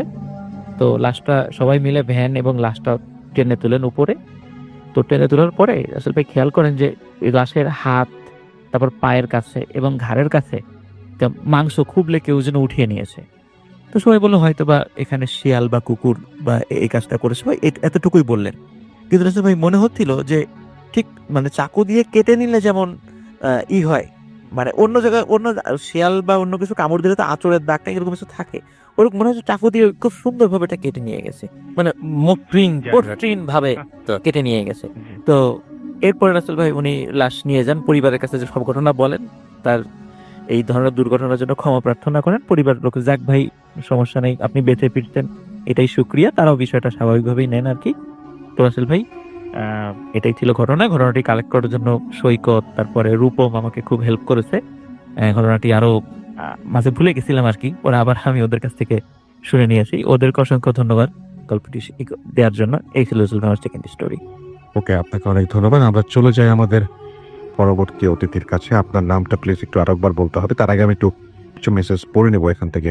আমাদের মুসরান সিদ্দিকী আমাদের সঙ্গে আছেন দেখতে পাচ্ছি। এস আর রাজ, মইনুর সাগর আমাদের সাথে আছেন দেখতে পাচ্ছি। এছাড়াও আদিব আহমেদ ফারহান, এছাড়াও আমাদের সাথে আছেন বাড়ি, এবং আমাদের সঙ্গে আছেন দেখতে পাচ্ছি শাবাবা মনি আমাদের সঙ্গে আছেন দেখতে পাচ্ছি। এছাড়াও দেখতে পাচ্ছি আহমেদ হুসাইন বাইজিদ আছেন আমাদের সঙ্গে। এছাড়াও এমডি রাজীব হুসাইন পিকে আমাদের সঙ্গে আছেন দেখতে পাচ্ছি। মাইন্ড গেমার আমাদের সাথে আছেন দেখতে পাচ্ছি। এছাড়াও আরো অনেকেই। থ্যাংক ইউ সো মাচ আমাদের সাথে থাকার জন্য, এবং আমরা চলে যাব আমাদের পরবর্তী অতিথির কাছে। আশা করছি যে তার যে শোনানো ঘটনাটা সেই ঘটনাটা আপনাদের ভালো লাগবে। চলুন শুনে আসি। আপনার নামটা প্লিজ একটু বলবেন, কোথা থেকে এসছেন, তারপরে আপনার ঘটনায় যাব। ধন্যবাদ রাসেল ভাই, ধন্যবাদ আমাদেরকে আবারও আমাকে সুযোগ দেওয়ার জন্য। তো আমি সোহাগ, রাত্রি সোহাগ, মিরপুর থেকে এসেছি। তো রাসেল ভাই আমি যে ঘটনাটা বলবো এটাও খুব রিসেন্ট একটা ঘটনা। এটা হচ্ছে 2018 সালের ডিসেম্বর মাসের ঘটনা। তো কোনো একটা কারণে আমি রাজশাহীতে যাই। রাজশাহীতে যাওয়ার পরে একটু ছুটিতে ছিলাম। রাজশাহীতে যাওয়ার পরে ওখান থেকে আমার কয়েকজন ফ্রেন্ড মিলে আমরা হচ্ছে কি যে নদীতে যাই, মানে পদ্মা নদী। সম্ভবত আমি বলে রাখি যে আমাদের রাজশাহীর পাশ দিয়ে পদ্মা নদী বয়ে গেছে, আর পদ্মা নদীর ওই পাশে আমাদের বাংলাদেশের মধ্যে কিছু গ্রাম আছে, 2-3টা গ্রাম আছে, যে গ্রামগুলো পার হলে তারপরে আমরা মানে ইন্ডিয়ান বর্ডার পাই। তো আমার যে ঘটনাটা, সেই ঘটনাটা হচ্ছে ওই গ্রাম কেন্দ্রিক। ওই গ্রাম কেন্দ্রিক বলতে যে ওই গ্রামে এখন পর্যন্ত বিদ্যুৎ বিচ্ছিন্ন, আজও পর্যন্ত। কারণ কিছু ক্ষেত্রে দেখা যায় যে কয়েকটা পোল দিয়ে কিছু ঘরে এখন পর্যন্ত বিদ্যুৎ গেছে, বাট এখনো ফুল ওগুলোতে এখনো ফুলভাবে বিদ্যুৎ যায়নি। আর সেখানে ব্যবহার হয় সোলার সিস্টেমের যে লাইটের ব্যবস্থা, সোলার, এই সোলার মাধ্যম দিয়েই তারা বিদ্যুতের এই চাহিদাটা পূরণ করে। তো আমি যে ঘটনাটা বলবো, ওখানে একজন জেলে, ওনার নাম ছিল হচ্ছে রশিদ মিয়া নামের একজন ছেলে। জি। তো উনি ওনার ভাতিজাকে নিয়ে প্রত্যেকদিন মাছ মারতে যেত। তো বলে রাখি যে ফাল্গুন চৈত্র মাসের দিকে যখন নদী শুকিয়ে যায়, তখন নদীর মাঝখানে কিন্তু অনেক বড় চর পড়ে। আমাদের রাজশাহীতে দেখা যায় যে মনে হয় যে ওই নদীর মাঝখানে একটা গ্রাম জেগে গেছে, এরকম অনেক মানে ফসল টসল চাষ হয়। এই কারণে দেখা যায় যে ঘর বাড়ি তৈরি করে ফেলে অনেকেই ফসল পাহারা দেওয়ার জন্য, এরকম। তো সেই চরগুলোর মধ্যে মানে কিছু সাইডে দেখা যায় যে অনেক বড় ভাবে পানি জমে থাকে, মানে চরগুলো ওই পানিগুলো আর নদীতে যেতে পারে না। যখন নদী শুকিয়ে যায় তখন ওই পানিগুলো ওখানেই থেকে যায়। তো এই জায়গাগুলোকে বলে হচ্ছে, তাদের ভাষায় যেটা আমি বলছি, যে এই জায়গাগুলোকে বলে দামু, দামু হিসেবেই খ্যাত। তো এই দামুতে অনেক পানি থাকে। আর এই দামুটা যেটা হচ্ছে কি, যে নদী যখন শুকিয়ে যায় তখন এই দামুতে অনেক মাছ আটকে যায়। তো ওনারা যেহেতু যেই নদীটা শুকিয়ে গেছে, এটা তো খুব ছোট হয়ে আসে। তো এখানে তারা মাছ মারে, এমনকি তারা ওই দামুতে যেও না মাছ মারে। তো চাচা ভাতিজা দুইজন একসাথে যায় মাছ মারতে। তো এটা একেবারে অলমোস্ট শোনা আমার কাছে, যে রশিদ সাহেব নিজেই আমাকে বলেছে, উনি বৃদ্ধ মানুষ এখন, উনি আমাকে বলেছে। তো এই মাছ মারার সময় প্রত্যেকদিন যেহেতু মাছ ধরতে যায় তারা, একদিন কি হয়েছে যে রশিদ মিয়ার যে ভাতিজাটা, উনি অনেক রাত্রে উঠে একাই চলে গেছে বলতে কি, যে সে প্রত্যেকদিন দেখে যে রেগুলারলি যেভাবে মাছ মারে সেভাবেই মাছ মারতে সে আগ্রহ প্রকাশ করেছে আর চলে গেছে সাথে সাথে। এখন বিষয়টা হচ্ছে যে তিনি ওনার চাচা ওনাকে আগেও বলেছিল যে মাছ মারতে গেলে তুমি একা যেও না। তো উনি প্রত্যেকদিন যেহেতু দেখে যে কোনো বিপদ টিপদ কিছু তো হয় না, মাছ মারতে গেলে সমস্যা কি, আমি যদি একা যাই তাহলে সমস্যা কি, চলে গিয়েছে। একদিনকে রাত্রে, অনেক রাত্রে উঠে চুপ করে কাউকে না বলে সে মাছ মারতে চলে গেছে। তো আমাদের এলাকায় যে জিনিসটা হয়, যে বাঁশ দুই ভাগে ওয়াইয়ের মুখে করে বেঁধে, ওর মধ্যে নেট বেঁধে, ওই নেটটা নিয়ে ঘাড়ে করে নিয়ে, আর মাছ রাখার জন্য যেটা আমাদের গ্রাম্য ভাষায় বলে খলই, যেটাকে বলে বেতের তৈরি হয়, এটা, এই জিনিসটা নিয়ে সে চলে গেছে। উনি ওই নৌকা নিয়ে, আর নৌকায় জাল আছে, জাল নিয়ে চলে গেছে। এবার সে নৌকা থেকে জাল ফেলতে ফেলতে নদী পার করে ফেলেছে। নৌকাটা নদীর এই পাশে রেখে সে এবার বলছে কি, যে আমি দামোতে যাব, দামোতে যেয়ে মাছ ধরা শুরু করব। ঠিক আছে, ওকে প্রায় সে দামোর দিকে হাঁটছিল। হাঁটতে হাঁটতে সে খেয়াল করছে যে আমি একটা কথা বলে রাখি, যে বালুর মধ্যে যদি আমরা হাঁটি তাহলে আমাদের পাটা কিন্তু পিছনের দিকে একটু স্লিপ করে, বালুর মধ্যে টেনে নেয় পিছন থেকে। কিন্তু যেই ঘটনাটা ঘটছে ওনার সাথে, যে উনি যে ধাপটা দিচ্ছে, ওই ধাপটা পিছিয়ে যাচ্ছে না, ধাপটা কিছু সেকেন্ডের জন্য সামনে চলে যাচ্ছে, আবার কয়েক সেকেন্ড বন্ধ থাকার পরে আবার স্বাভাবিক ধাপ, আবার কয়েক সেকেন্ড পর পর এই জিনিসটা, যে একটা করে ধাপ, একটা বা দুইটা ধাপ যখন এই সেকেন্ডের মধ্যে পড়ছে, এই ধাপটা সামনের দিকে এগিয়ে যাচ্ছে। সো উনি চিন্তা করছে যে আমি এই ঘটনা ঘটছে কিনা। সে মনে করেছে বাতাস হচ্ছে আর ঘুটঘুটে অন্ধকার, তার হাতে লাইট আছে, এটা মনে করছে স্বাভাবিক কিছু, অস্বাভাবিক কিছুই না। সে দামুর কাছে একবার যখন কাছাকাছি চলে গেছে, কাছাকাছি যাওয়ার পরে সে পায়ের এক কবজি অব্দি পানিতে নেমে গেছে। নামার পরে সে খেয়াল করছে যে তার 2-3 সেকেন্ডের জন্য যেটা হচ্ছে, যে পায়ের কাছে এক কবজি পানি কিন্তু অনেকখানি পানি, ঠিক আছে, যেটা বলছিলাম, যে এক কবজি পানি পর্যন্ত নেমে যাওয়ার পরে দেখছে কি 2-3 সেকেন্ডের জন্য ওই পানিগুলা তার পা থেকে দূরে চলে যাবে। ঠিক 2-1 সেকেন্ডের মধ্যে আবার পানিগুলো চলে যাবে। তখন সে ভাবছে যে এত তো বাতাস হচ্ছে না যে পানিগুলো এত দূরে চলে যাচ্ছে আর আবার চলে আসছে। তখন সে মনে মনে একটু ভীত সন্দিগ্ধ হচ্ছে যে কি ব্যাপার, কি হচ্ছে। এরপরে সে যখন পায়ের দিকে লাইট মারে, তখন এবার দেখছে কি, যে সে যেখানে দাঁড়িয়ে আছে ঠিক 2-3 সেকেন্ড পর পর সে নিজেই মুভ করছে। মানে যে বালুর উপরে দাঁড়িয়ে আছে সে নিজেই মুভ করছে। এবার মানে তাকে টেনে নিয়ে যাচ্ছে, যেটাকে বলা হয় আমাদের গ্রাম্য ভাষায় যেটাকে বলা হয় যে টেনে নিয়ে যাচ্ছে। আবার কি হচ্ছে যে 2-3 সেকেন্ড পর থেমে যাচ্ছে, আবার 2-3 সেকেন্ড পর আবার একটু যাচ্ছে, এইভাবে। যেহেতু চরের মধ্যে অনেক গুড়গুটা অন্ধকার থাকে আর ওখানে তো দাম অন্ধকার, চারিদিকে অন্ধকার, তখন সে চারিদিকে এবার লাইট দেওয়া শুরু করছে। লাইট দিতে দিতে যখন দামুর মাঝখানে লাইট দিয়েছে, অ্যাকচুয়ালি ভাই এটা শোনার পর আমার বম হচ্ছিল কি এখনো হচ্ছে। তো যখন লাইট দিয়েছে তখন দেখছে এই যে পানির উপরে একজন বসে আছে, পানির উপরে একজন বসে আছে।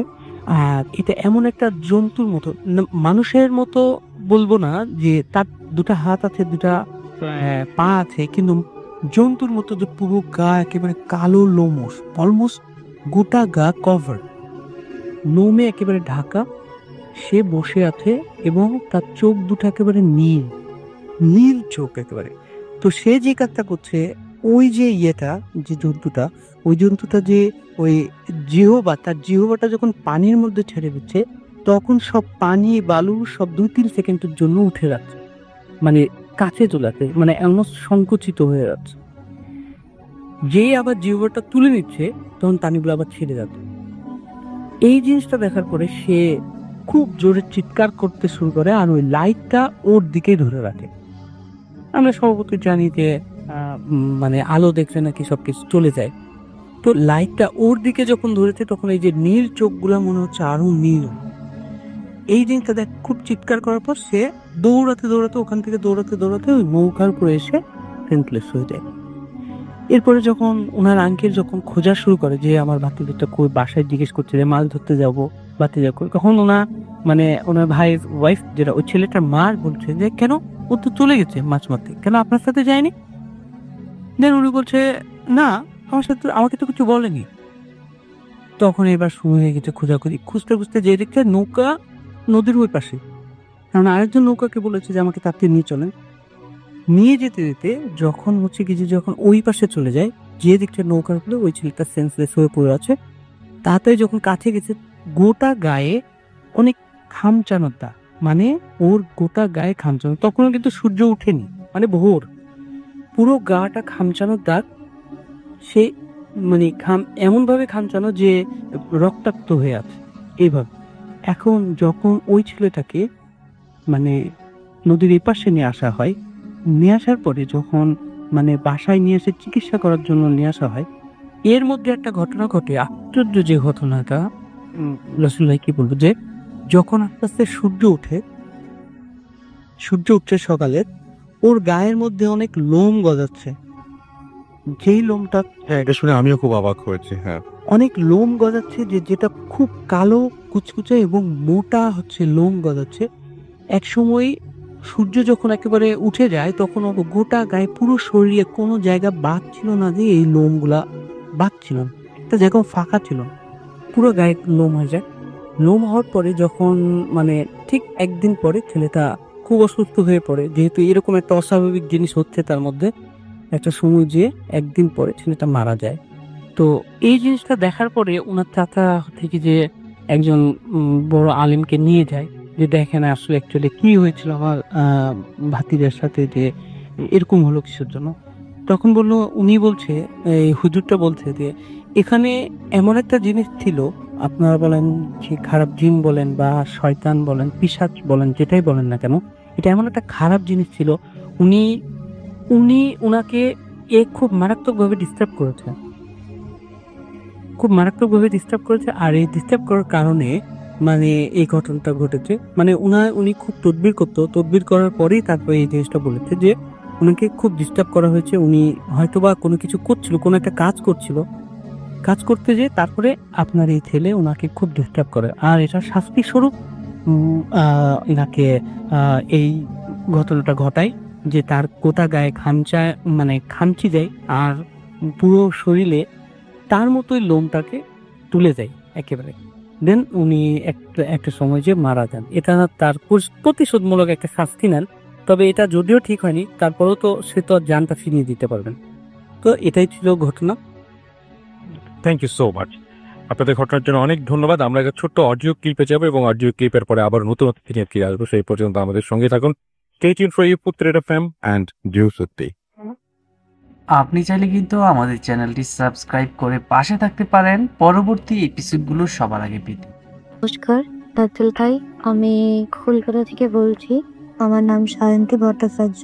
আমি ভূত এখন শুনছি, তো ভীষণ ভালো লাগে যখন সবার ঘটনাগুলো শেয়ার করে, তখন ভীষণ ভালো লাগে। তো আমার জীবনে একটা অভিজ্ঞতা হয়েছিল, ভীষণ ভয়ানক অভিজ্ঞতা, কিন্তু তবে একটা ছোট গল্প যদি শেয়ার করেন তাহলে খুব ভালো লাগবে।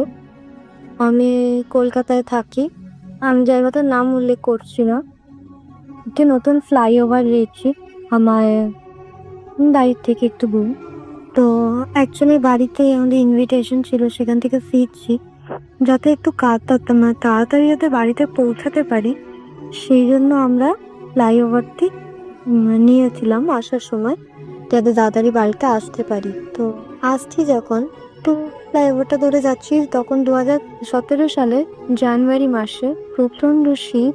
আস্তে আস্তে দেখছি যে হঠাৎ করে কিছু একটা মানে আমাদের অনেক আগে আগে যাচ্ছে, ফলো করছে আমাদের, কিন্তু উনি আমাদের আগে আছেন।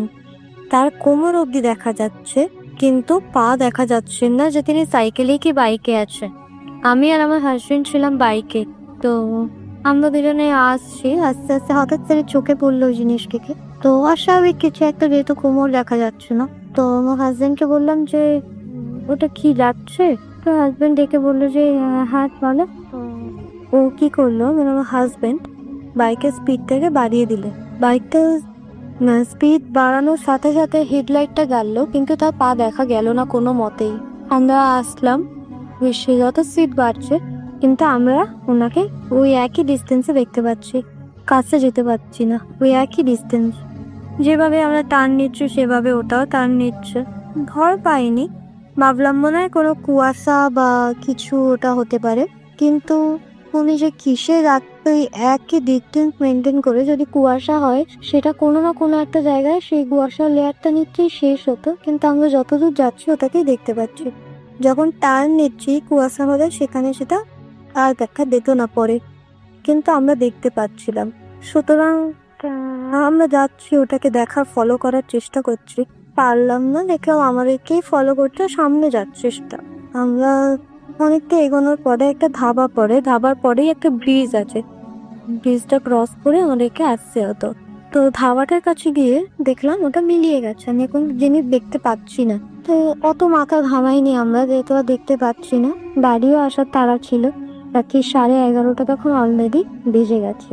আমরা ওখান থেকে আসছি, আস্তে আস্তে দেখলাম ব্রিজটা উঠেছি, ফ্লাইওভারটা উঠলাম, দেখছি যে কিছু টুকরো জিনিস পুরো গাড়ি ভাঙা জিনিস, অতটা খেয়াল করিনি, দেখছি কাজ ফরানো রয়েছে। এগোতে আরেকটু এগোলাম, যখন দেখলাম যে একটা ছেলে তার বুকে হাত দিয়ে বসে রয়েছে, কিন্তু তার প্রাণ এখনো রয়েছে মনে হলো। কিছুক্ষণের মধ্যে দেখলাম যে সে শুয়ে পড়লো, মানে হেলান দিয়ে, ব্রিজের উপর হেলান দিয়ে নিয়ে গেল। আর একটি ছেলে, যখন একটু এগোলাম তখন দেখলাম একটি ছেলে কংক্রিটের গাড়ির তলায় পিষে গেছে। আর যে কংক্রিটের গাড়িটি যে চালাচ্ছিল তিনি নেমেছে, চিৎকার করছে, বাইক অ্যাক্সিডেন্ট হয়েছে ওখানে। তো তিনি নেমে ভীষণ চিৎকার করছে জোরে জোরে যে বাঁচাও বাঁচাও। তো আমরা এসেছি, রক্ত দেখলে আমার ভীষণ ভয় করে, শরীর খুব খারাপ লাগে। তাই জন্য আমার হাজবেন্ডকে বারণ করলাম যে ওখানে যেও না, কারণ আমরা প্রথমে ওই জিনিসটা দেখেছি একটা অস্বাভাবিক কিছু, যেটা মাথায় ছিল, মানে তখনই মাথায় এসেছে আমাদের, আমরা কেউ প্রকাশ করিনি কথাটা। কিন্তু আমি ওখান থেকে বেরিয়েছি, ওই আরেকটু ক্রস করলে একটা চেকপোস্ট আছে, ওখানে পুলিশ থাকে। তো আমার হাজবেন্ডকে বললাম, ও যাচ্ছিল, তা আমি বললাম যে দেখো এখানে থেকো না, চলো এই চেকপোস্টে যাই, সামনে চেকপোস্ট, পুলিশকে নয়তো আমি ফোন করি, এখানে অ্যাক্সিডেন্ট হচ্ছে, জানিয়ে দিই আমরা। কারণ আমাদের তখন কিচ্ছু করার ছিল না, কারণ ওটা দেখার পরে আমি এমনি ভীষণ দুর্বল হয়ে গেছিলাম, আমার হাঁটা চলার শক্তি ছিল না, পা ভারী, মানে শরীর ভারী হয়ে গিয়েছিল বাইকে বসে। আমার হাজবেন্ডের কিছুটা হয়েছিল, কিন্তু তাও নামতে চাইছিল বাইক থেকে, আমি দিইনি। পুলিশকে যখন জানালাম, আমার হাজবেন্ড পুলিশের সাথে যেতে চেয়েছিল, আমি যেতে দিইনি, আমি বাড়ি চলে এসে, কিন্তু ওটা ভীষণ ভয়ঙ্কর ছিল। আমরা দেখছি ওই শীতের মধ্যে আমরা দুজনে পুরো ঘেমে স্নান হয়ে গেছি ওটা দেখার পরে। আর যখন মনে পড়ছে একদিন তো মারাত্মক ভয়ানক লাগে না দেখতে, তারপরেও ওইটা দেখে আরোই ভয় লেগেছে যে আমাদেরকে কিছু একটা টেনে নিয়ে এসেছে ওই জায়গাটি থেকে। ওখানে মানে কিছুক্ষণ আগেই হয়েছিল যখন আমরা এসেছি, কোনো লোক ছিল না রাতে, শুধুমাত্র ধাবার কাছে দুটো একটি লোক বসেছিল। কিন্তু রেজুকে আমার একটু আমাদের টেনে নিয়ে যাচ্ছে, আমরা যেটা মনে করেছি এটা একটা খুব ভয়ানক ছিল। তো আমার এই ছোট গল্প এখানেই শেষ। আপনি যদি এটা সবার সাথে শেয়ার করো তাহলে খুব খুশি হব। নমস্কার। আপনি চাইলে কিন্তু আমাদের চ্যানেলটি সাবস্ক্রাইব করে পাশে থাকতে পারেন পরবর্তী এপিসোডগুলো সবার আগে পেতে। অফকোর্স বিশ্বাস করা বা না করাটা আপনার ব্যাপার। ঘড়িতে সময় এখন রাত 1:08 এবং আপনারা সবাই শুনছেন ভূত FM। আমি রাতেল আছি সাথে, এবং একটার পর একটা আমরা ঘটনা শুনছি আর কি। তো এই মুহূর্তে আমার কাছে যারা লিখছেন তাদের মধ্যে অনেকেই দেখতে পাচ্ছি আছেন যে আর জাহিদ হাসান আমাদের সাথে আছেন, এমডি ঈশা শেখ আমাদের সাথে আছেন, আমাদের সাথে আছেন সোয়ার প্রিন রূপা, শিকদার ইব্রাহিম আমাদের সঙ্গে আছেন, আমাদের সঙ্গে আছেন মুহিন ভাই, কে মহিদুল ইসলাম আমাদের সঙ্গে আছেন, খুলনা থেকে শুনছেন। আমাদের সাথে আছেন দেখতে পাচ্ছি অশ্রুধারা, আমাদের সাথে আছেন প্রীতম হাসান হোসাইন, এবং আমাদের সাথে আছেন দেখতে পাচ্ছি রায়হান, এছাড়াও রিফাত মেজাবিন প্রণয় আমাদের সঙ্গে আছেন। আমাদের সঙ্গে আরো অনেকেই কিন্তু আছেন এবং আপনারা শুনছেন আমাদেরকে।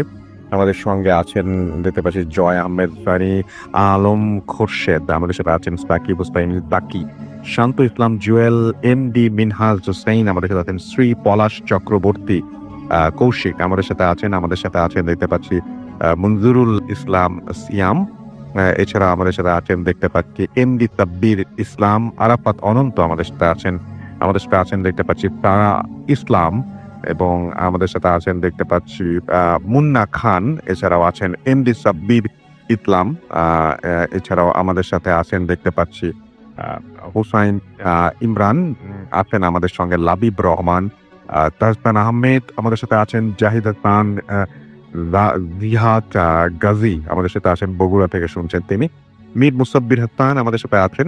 আমাদের সাথে আছেন দেখতে পাচ্ছি মোহাম্মদ আহিদুর রহমান হিমালয়, আমাদের সাথে রাজশাহী থেকে তিনি শুনছেন। আমাদের সাথে আছেন দেখতে পাচ্ছি কে মহিদুল ইসলাম, এছাড়াও এমডি ইমরান হোসেন আমাদের সাথে আছেন। আমাদের সাথে আছেন দেখতে পাচ্ছি মোহাম্মদ তাব্বির ইসলাম আছেন, আমাদের সাথে জানিস খান আছেন, আমাদের সাথে ইবনুল ফারুক হুসাইন আছেন, আমাদের সাথে দেখতে পাচ্ছি অসমাপ্ত কবিতা সহ আরো অনেকে। থ্যাংক ইউ ভেরি মাচ যারা আমাদের সঙ্গে আছেন, এবং আশা করছি পুরোটা সময় আমাদের সঙ্গে থাকবেন। এবং আমাদের দুটো Facebook page www.facebook.com/radio.putki and www.facebook.com/bhutan.russell, দুটো জায়গা থেকে আমরা পড়লাম। এবং সেই সাথে রাতেল _ভূত FM দিলে আপনি টুইটারেও আমার সাথে যোগাযোগ করতে পারবেন। এবং সেই সাথে আমি দেখতে পাচ্ছি টুইটারে অলরেডি চিঙ্কু ডিএক্স আমাদের সাথে আছেন, আমাদের সাথে আছেন আহমেদ হোসেন বাইজিদ, অনেকগুলো মেসেজ পাঠিয়েছেন। আমাদের সাথে আছেন একটা সজীব হাসান, এবং সোহাগ ভাইয়ের স্টোরিটা পড়ে ছিল, সেটা দেখেছেন।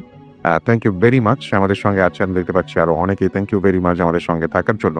আমরা চলে যাব আমাদের নতুন আরেকজন এখানে উপস্থিত হয়েছে, তার সাথে আপনার নামটা একটু প্লিজ বলবেন, আপনি কোথা থেকে এসেছেন সেটা বলবেন, এবং তারপরে আপনার ঘটনায় যাবো আমরা। জি, আসসালামু আলাইকুম রাসূল ভাই। আসসালামু আলাইকুম লিসেনার্স। আমি আলমা মনোনিক। আমি এসেছি উত্তরা থেকে, আমার হোম ডিস্ট্রিক্ট মানিকগঞ্জ। জি।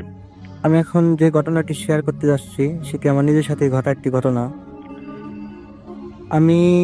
ঘটনাটি রাসেল ভাই 2015 সালের ঘটনা।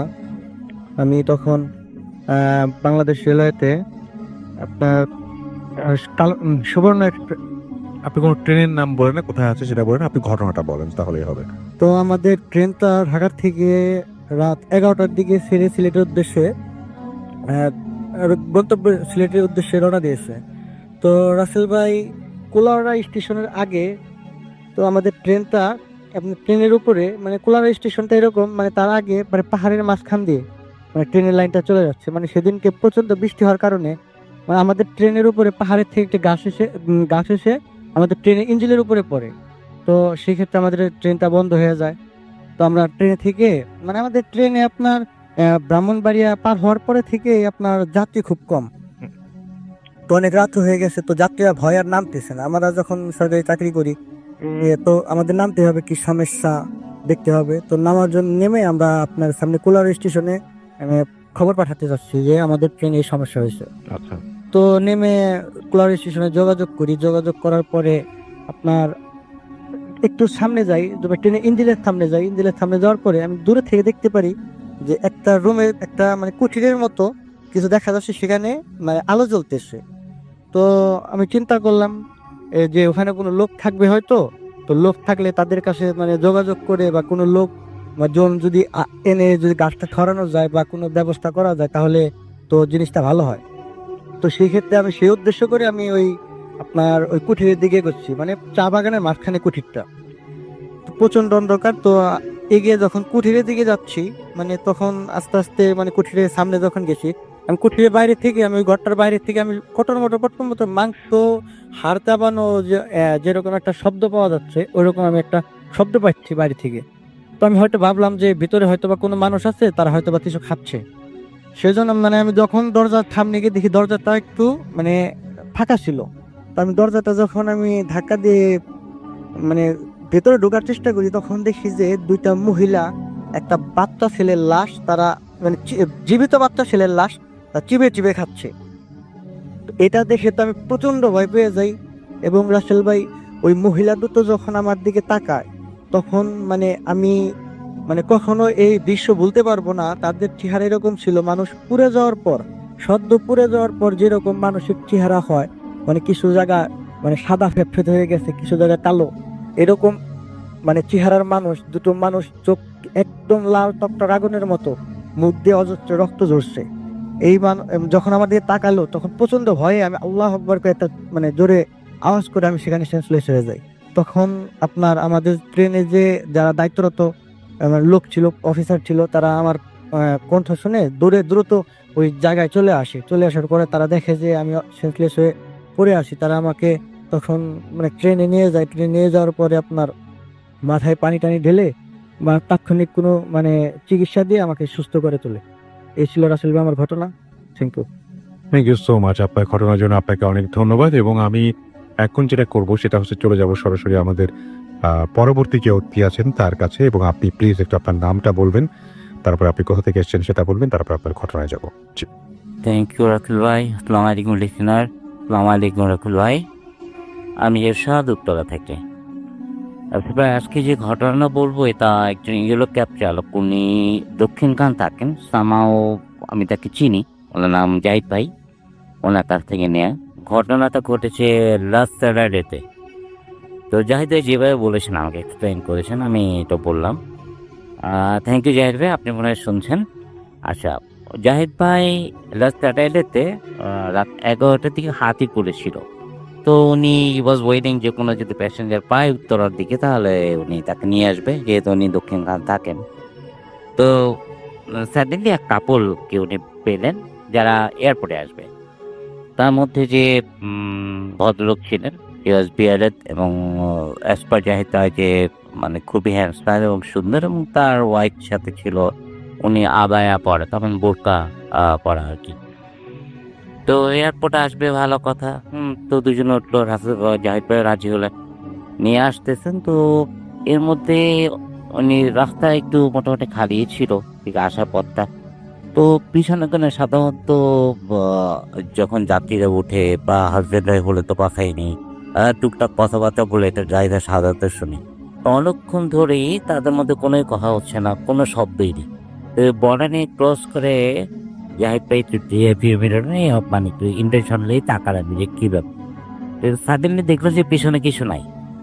আমার দেখলাম হ্যাঁ দুজন চুপচাপ বসে আছে। তো এই যে একটু দেখা না দেখা, উনি মনে করছেন যে ওনার মনে হয় হ্যালো বা দেখার ভুল হতে পারে। তো ওনার করে শব্দ করলেন না, উনি চালাচ্ছেন ঠিক। যেহেতু রাস্তাটা একটু খালি ছিল, তেমন একটা সময় লাগলো না। বাট কাওলা ব্রিজটা কিছুক্ষণ আগে ভদ্রলোক বলে উঠলেন, জাহিদ সাহেব ব্রিজটা পার হয়ে থামে। তখন ওনার বুকের ভেতর ধক পড়ছে, বিকজ উনি তো কখনোই ওনার নামটা মেনশন করেন নাই, নাম্বার 1। নাম্বার 2 যে নাম যেহেতু মেনশন করেন না, এই লোক তার নাম কিভাবে জানেন? তো উনি কোনো কথাই বললেন না। কালো ব্রিজটা পার করে উনি হাতের বাঁ দিকে গাড়িটা সাইড করলেন। সাইড করে উনি ওয়েট করতেছেন যে যাত্রীরা নামবেন। তো কিছুক্ষণ ওয়েট করলেন। যাত্রী নামলে তো অ্যাটলিস্ট দরজা খোলার শব্দ হবে বা কিছু। তারপর তার ভাড়া যেটা হয়েছে লাইক 340, তো এটা দিবে। তো বেশ কিছুক্ষণ ওয়েট করার পর কোনো শব্দ নেই। উনি আবার রিয়ার ভিউ মিররের পিছনে তাকালেন, দেখেন কিছু নেই। তখন উনি আমাকে বললেন, এরশাদ ভাই এটা দেখে তো আমার এত কাঁপুনি শুরু করছে যে আমি কিছু বলতে পারতেছি না। গাড়ি যে চালায় সামনে নিত, আমার এরকম কিছু পাচ্ছি না আমি। খুব তার বডি শেক করছে, উনি মনে মনে দোয়া-দরুদ পড়তেছেন। সবচেয়ে মজার ব্যাপার হচ্ছে উনি সামনের দিকে তাকায় দেখেন ড্যাশবোর্ডের উপরে নতুন ওনার ভাড়া হয়েছে 335, নতুন 3টা 100 টাকার নোট আর 2টা 20 টাকার নোট, 340 ড্যাশবোর্ডের উপরে রাখা। তো এইটাই ছিল ঘটনা। আর কিছুক্ষণ পর উনি যখন একটু ধাতস্থ হয়েছেন, তখন উনি আস্তে করে ওনার গাড়ি নিয়ে ওনার পাশে এই গাড়ি রেখে ঠিক কি আজকে এই একটা ঘটনা হয়েছে? না আমার আরেকটা বলে ফেলা, তাহলে পরে ঘটনা আসবে। নেক্সট ওয়ান, এটা হচ্ছে গিয়ে রাসেল ভাই আমার এক বড় ভাই।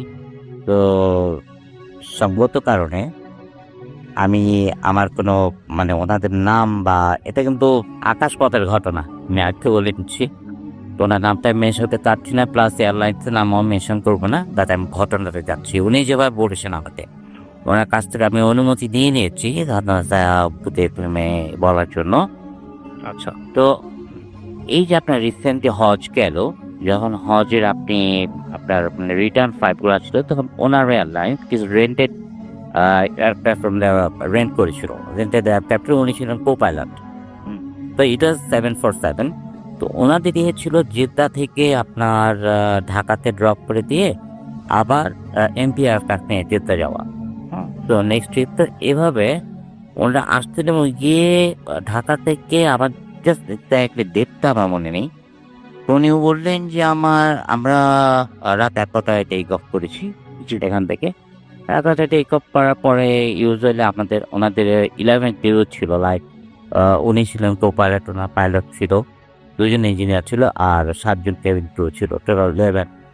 তো ওনারা এখান থেকে সাধারণত কিছুক্ষণ পরে একদম যখন 39,000 ফিট আপে চলে গেল, চলে যাওয়ার পরে ওরা অটো পাইলটে ফিট করে তো ওরা একটু ঘুমানোর বা প্রিপারেশন নিচ্ছিল, একটু because this like 6 hours 6.5 hour journey, direct ফ্লাইটে যেতাম। তো যাওয়ার পরে তো ওরা উনি যেটা আমাকে বললো যে ইটস লাইক 3 hours। এখান থেকে যখন ওনারা ফ্লাই করে, তখন আপনার টাইমটা কিন্তু কমতে থাকে, কারণ সৌদি আরবের সাথে আমাদের দেশের সৌদি আরব একটা আমাদের 3 hours পিছনে, আমার সৌদি আরবের যে 3 hours সামনে আসছে আর কি। আমরা +6, ওরা +3 জিএনটি। তো বললো সে বাংলাদেশ থেকে ফ্লাই করার 3.5 ঘন্টা পরে, 3.5 ঘন্টা সাডেনলি যে আমার পাইলট যে উনি একটু উনি খুব, আর আমার ঘুমানো অলমোস্ট ঘুম আমি। তো হঠাৎ খেয়াল করলাম যে আমাদের স্পিড মিটার, ব্যাপারটা ওনারা তো অ্যারোনটিক্যাল মাইলে হিসাব করে, অ্যারোনটিক্যাল মাইল লাইক ইট ওয়াজ 270। উনি যেটা বললেন 270, তার কিলোমিটারের জন্য হিসাব করি 510 কিলো, সেরকম 510 কিলো স্পিডে ছিল, এটা কিলোমিটার স্পিডে ছিল। তো বলো আমি হঠাৎ করে ঘুম চোখে দেখলাম যে আমার স্পিড মিটারের যে আমার স্পিড মিটারের যে রিডিং, ওটা 0 আর সব ঠিক আছে। রাডারে আমরা দেখতে পাচ্ছি কোথায় আছে, আমরা কোথায় যাচ্ছি, আমার অল্টিটিউড কত সব আমি দেখতে পাচ্ছি, কিন্তু এটা 0। আমি একটু ভালো করে প্রথমে আমার মনে করলাম যে আমার হয়তো চোখের ভুল, কিন্তু আমি ভালো করে নড়চড়ে বসতাম। নড়চড়ে বসার পরে আমি শুধু দেখলাম যে যতদূর আমার চোখ যায়, বিকজ এটা নাইট, ওই আলোর মধ্যে সাদা কিছু অবয়ব আমাদের এয়ারক্রাফটের বেশ দূর দিয়ে, বিকজ এয়ারক্রাফটে ওরা তো করে হেডলাইট ইউজ করে, ওরা বেশ দূর দিয়ে যাচ্ছে এবং সবার হাতে একটা করে লাঠি। সবাই মাথা নিচের দিকে তাকানো, একসাথে তোরা চলে যাচ্ছে। তো তো প্রথমে আমি ভাবছিলাম যে উনি বললো যে সেটা, প্রথমে ভাবছিলাম আমার চোখের ভুল, তারপরে ভাবলাম আমার হ্যালোসিনেশন হচ্ছে, বিকজ ঘুমাই না অনেকক্ষণ। কিন্তু তারপর দেখলাম যে না, ইটস রিয়েলি ইটস হ্যাপেনিং। তখন আমি আমার পাইলটকে উঠালাম। তো পাইলট ওঠার পর আমার মানে ইঞ্জিনিয়ার দুজন ছিল, ওদেরকে ডাকছিলাম, যারা আমরা ককপিটে ছিলাম আমি সবাইকে মানে করছি। আর কেবিন ক্রু যাতে পিছনে ঘুমাচ্ছে, এটা ম্যাটার। উঠানোর পর আমরা সবাই 4 জনই দেখলাম যে এরকম সবাই তাকায় আছে এবং যে দোয়াদুর পড়তে যায় কিছু না। তো আশ্চর্য বিষয়, আমাদের প্লেনটা কিন্তু ওখানে স্টপ, কিন্তু এটা কিন্তু ফল ডাউন হচ্ছে না। কারণ ফল ডাউন হলে আমরা ফিল করতাম এবং আমাদের মিটারে দেখা যেত আমাদের যত কিছু মানে ইকুইপমেন্ট যেগুলো আছে আমরা দেখতে পারতাম। অর্থাৎ that is stacked up over there, এবং কোনো কিছু হচ্ছে না। এরকম করে প্রায় 40 মিনিটস পরে আমাদের প্লেনটা আস্তে একটু শেক করলো। সবচেয়ে আশ্চর্য বিষয়, আমাদের যেই স্পিড আমরা চালাচ্ছিলাম, আমাদের এয়ারক্রাফটের স্পিড যেটা ছিল, এবং মানে যে ওই স্পিডে আমাদের এই 40 মিনিটসে যতক্ষণ আসার কথা ছিল, ওই ফাউন্ডিং ইন আওয়ার রাডার যে আমাদের ফ্লাইটটা কিন্তু ও জায়গাটাই ক্রস করতেছে। এখন আমার কথা হচ্ছে, এই মধ্যে 40 মিনিটের যে গ্যাপ, যেখানে অল্প উই ফাউন্ড যে আমাদের আমাদের ফ্লাইটের ট্র্যাক্টরে আছে, এটা নড়তেছে না, চলছে না, এটা কোনো গতি নেই। But after 40 minutes what we found that the place we suppose to cross, আমরা ঠিক ওখান থেকেই যাচ্ছি। কিন্তু so it was the story by him. Thank you. Thank you so much, thank you. আপনার আরেকজন আমাদের অতিথি আছে, তার নামটা একটু জিজ্ঞেস করবো এবং তার একটা ঘটনা আমরা শুনবো। ছোট্ট কোনো ঘটনা তো হিসেবে আমাদের একটু শোনাতেন, এবং তার আগে আপনি বলবেন যে আপনি আপনার নাম এবং আপনি কোথা থেকে এসেছেন। আসসালামু আলাইকুম আফসুল ভাই, আমি টাঙ্গাইল থেকে আসছি। আমি টাঙ্গাইল পৌরসভাধীন অলা ভবানীর একটা নাম করা ব্যক্তি, আমাদের টাঙ্গাইল পৌরসভার খুব জনপ্রিয়। উনি হচ্ছেন সুফিজ থাকুয়াত হোসেন। ওনার একটা ঘটনা আমি শেয়ার করবো আপনাকে। তো সুফিজ থাকুয়াত হোসেনের ছোট ছেলের নাম শাহ আলী।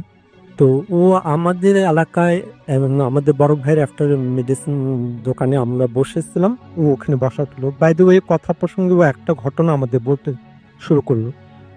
শাহ আলী বললো যে আমার জীবনে দেখা একটা তাজ্জব ঘটনা, যে আমাদের বাড়িতে আল্লাহ ভবানী বাড়িতে ওইখানে একদিন আব্বু মানে সাকত সাহেব ডিপ টিউবওয়েল গাড়ার জন্য লোকান, তারা ডিপ টিউবওয়েল গাড়ার জন্য প্রিপারেশন নেয়, এবং কি তার জন্য যে টুল লাগে বা ওটা করার জন্য যে চেয়ার লাগে, তো চেয়ার দিয়ে কাজ শুরু করলেও যখন পাইপের উচ্চতা বেড়ে যায় তখন একটা ছোট টুলের প্রয়োজন হয়। সেই ডিপ টিউবওয়েল ওয়ার্কাররা শাহালিকে বলে যে তুমি আমাদেরকে একটা ছোট টুল বা মোড়া এনে দাও। তো শাহালি ঘরের ভিতরে যে একটা টুল দেখে ছোট, যে টুলের উপর সুকি মামা আগরবাতি মোমবাতি রাখতো, প্রতিদিনই জ্বালাতো। সেই টুলটা কোনো ছোট ছিল, তখন প্রাইমারিতে পড়তো, তো কোনো কিছু না মনে করে ওই টুলটা এনে ওই কল শ্রমিকদের দেয় যাতে তারা কাজ করতে পারে। কল শ্রমিক কাজ শুরু করে, এমনকি তাদের কাজ যথারীতি চলে, পাইপ উঠাচ্ছে নামাচ্ছে, পানিও পড়তেছে। তো এইভাবে তারা কাজ সম্পন্ন করার পরে ওই সময় আবার সুবি সাহেব বাড়িতে ছিলেন, উনি বাইরে এসেছিলেন। তো কাজ সম্পূর্ণ করার পরে তারা কল পাইপের সাথে সেটআপ দেওয়ার পরে চেক দেওয়ার জন্য কলটা চাপ দেয়। অনেক চাপাচাপির পরে তারা পানি পায় না, শুধু মানে চাপতেছে ঠিকই, বাতাস আসতেছে, কিন্তু কোনো রকম পানি উঠতেছে না। তো তারা মানে প্রচন্ড রকম তাজ্জব হয়ে গেল, এটা কিভাবে সম্ভব যে আমরা পানি বের করে বালু ফেলে, পানির সাথে বালু ফেলে আমরা পাইপ গাছছি এবং কি টিউবওয়েল সেট আপ দিচ্ছে, এই টিউবওয়েল কেন এখন পানি উঠতেছে না, এটা তারা হিসাব মিলাইতে পারেনি। ইন দ্য মিন টাইম সুফি সাহেব বাড়িতে আসছে, আসার পরে সুফি সাহেবকে ধরতেছে যে হুজুর আমাদের টিউবওয়েলটা তো পানি উঠতেছে না। তখন সুফি সাহেব বলে পানি না ওঠার কি কারণ? তখন বলি যে আমাদের সাইটে সেট আপে কোনো সমস্যা নাই, এই কারণটাই আমরা বুঝতে পারতেছি না, এই কারণটি। তো উনি বললো যে ঠিক আছে তোমরা একটু ওয়েট করো, আমি একটু ঘর থেকে আসতেছি। মানে উনি ওনার রুমে গেলাম, উনি জাস্ট ওনার জন্য গেলেন। সেই কিছুক্ষণ উনি রুমের ভিতর থেকে জোর পেরে বের হয়ে আসতে, এই আমার ঘরের আসন মানে আমার টুলটা কোথায়, যে টুলে আমি আগরবাতি মোমবাতি রাখি। তখন আলী বলতেছে আমি তো ওইটা এনে কল শ্রমিকদের দিচ্ছি। তো সে দেখে যে টুলটার উপরে দাঁড়ায় কাজ করছে, তখন সে বলতেছে সর্বনাশ হয়ে গেছে, আমি আমার সাধনার যত পাওয়ার আমি মানে এই টুলটা আমার আসন, এই আমার যত সাধনা পাওয়া তাদেরকে আমি এই টুলের মাধ্যমে আমি কল করি, এই টুল দিয়ে ব্যবহার করে এই টুল পাড়া দিয়ে ওরা কাজ করতে দেখে এই টুলের যাদের পাওয়ার আছে তারা এই অভিশাপে এই কল থেকে পানি উঠতেছে না, আমি কেউ উঠবেও না, এটাকে নতুন ভাবে গাঁথতে হবে কি তাহলেই উঠবে। তো এই ঘটনা যখন আমি ও আমার বড় ভাই সাহাজির কাছ থেকে শুনলাম, তখন আমরা কিছু শুনলাম যে সুফি সাহেবের কাছ থেকে হয়তো বা এর চেয়ে তো মজাদার আকর্ষণীয় কোনো ঘটনা পাবো। তো একদিন সুফি মামা আসলো ওই দোকানে, বড় ভাইকে বলেই রাখলাম যে ওনাকে আসতে বলেন, আমরা একটু শুনি, মজারও হবে। তো উনি একদিন আসলো, আমরা সবাই মিলে আড্ডা মারার পরে ওনাকে আমি জিজ্ঞাসা করলাম যে আচ্ছা মামা, আপনি তো এই জীবনে আমরা জানি আপনি অনেক কিছু করেন, চিকিৎসা করেন, অনেক কবিরাজি করেন, তো আপনার জীবনে চমৎকার কোনো ঘটনা থাকলে বা ভয়ের বা অতি ভৌতিক কোনো ঘটনা থাকলে আমাকে বলেন। তখন সে বলতেছে আমার জীবনে তো অনেক ঘটনায় আসতো, কোন ঘটনা বলি, তবে আমার জীবনে সাধন শুরুর পর্যায়ে একটা ঘটনা তোমাদের বলতেছে যেটা আমার জীবনে মোড় ঘুরিয়ে দিয়েছে, আমার চরম ক্ষতি করে ফেলছে। বললাম যে তাহলে ব্যালেন্স শুন। তো আমরা তার কথা শুনতেছেন, মুস্তফি মামা বলতেছে যে আমি যখন প্রথম জীবনে আমি তরিকতের লাইনে ঢুকে আমার পীর মুর্শিদের দোয়াতে আমি আমল শুরু করি, এই আধ্যাত্মিক আমল, তখন আমি আমলরত অবস্থায় রত অবস্থায় এক পর্যায়ে আমার আমলের সফলতা শুরু হয়, এবং সে পর্যায়ে অনেক আলামতের মধ্যে আমলের চরম পর্যায়ে মানে সাধনার শেষের দিকে আমি একজন মানে সাদা কাপড় পরিহিত একজন ব্যক্তিকে আমার সামনে হাজির দেখতে পাই। তো তাকে হাজির দেখার পরে আমি তাকে সালাম দিয়ে তার পরিচয় জানতে চাই। তো সে তার পরিচয়, সে একজন জিন, সে বয়স্ক, সে পরিচয় দেওয়ার পরে আমি তার কাছে আবদার করি যে আপনি আমাকে সব অবস্থায় সাহায্য করবেন, আমাকে সুরক্ষা দিন। তখন সে জিন বলল যে হ্যাঁ আমি তোমার সত্যে রাজি আসছি, কিন্তু আমারও একটা শর্ত হবে। কি শর্ত হবে? তখন সে বললো যে আমি তোমাকে প্রোটেকশন দিব, তোমার বাড়ি বা তোমার আশেপাশে যখন প্রয়োজন হবে আমি সাপের বেশে বা সাপের রূপ নিয়ে আমি তোমাকে প্রোটেকশন দেবো। আর সবচেয়ে বড় কথা, তোমাকে আমাকে চিনতে হবে, এই দায়িত্ব এবং কি এই ওয়াদা বা এই প্রমিস তুমি আমাকে করো। তখন সে দেখলো যে অবশ্যই আমার সাথে যেহেতু সে প্রমিস করছে, আমাকে প্রমিস তো তার সাথে করতে হবে। তো সে এই প্রমিসটা রাজি হয়ে যায়। তো এতে এই প্রমিসের পরে সে তার সাথে রেগুলার যোগাযোগ করে, এমনকি তার মাধ্যমে তার ফিল্ডে তার দিন দিন উন্নতি থেকে উন্নতি হতে থাকে, এমনকি সে তার কাজে বেশ নাম প্রসার করে ফেলে, এমনকি সে টাঙ্গাইল শহরে জনপ্রিয় একটা মানুষ হয়ে ওঠে। যারা পুরানো আসতেন, সুফি সাক্ষাৎ, উনি টাঙ্গাইল পৌর উদ্যানে বসতেন, ওনাকে মোটামুটি সবাই চিনেন, যারা টাঙ্গাইলে আসেন মোটামুটি চিনবেন আপনারা। তো সুফি সাক্ষাৎ মামা তখন বললো যে আমি এই কাজ করার পরে আমার ফ্যামিলিতে মেম্বার, আমার ওয়াইফ, এমনকি আমার 3 বাচ্চা, তো আমাদের এই একটা নতুন বেবি হলো। তো বেবি হওয়ার পরে আমরা সেই বেবিটাকে নিয়ে খুবই মানে আনন্দিত। তো একদিন আমি বাড়িতে আসছি, আইসে দেখি যে পাশের বাড়িতেও অনেক ডাক্তারদের হইচু, লোকজনের হয়েছে। আমি দূর করে পাশের বাড়িতে যাই দেখি যে একটা সাপকে ঘেরা তারা মারার জন্য খুব মানে প্রস্তুত হয়ে গেছে, মানে একটা সাপকে ঘেরা সবাই মিলে হইচই করতেছে সাপটাকে মারবে। আর সাপটা একটা গর্ত মানে মাটির দুয়ারের গর্তের মধ্যে লুকায় আছে।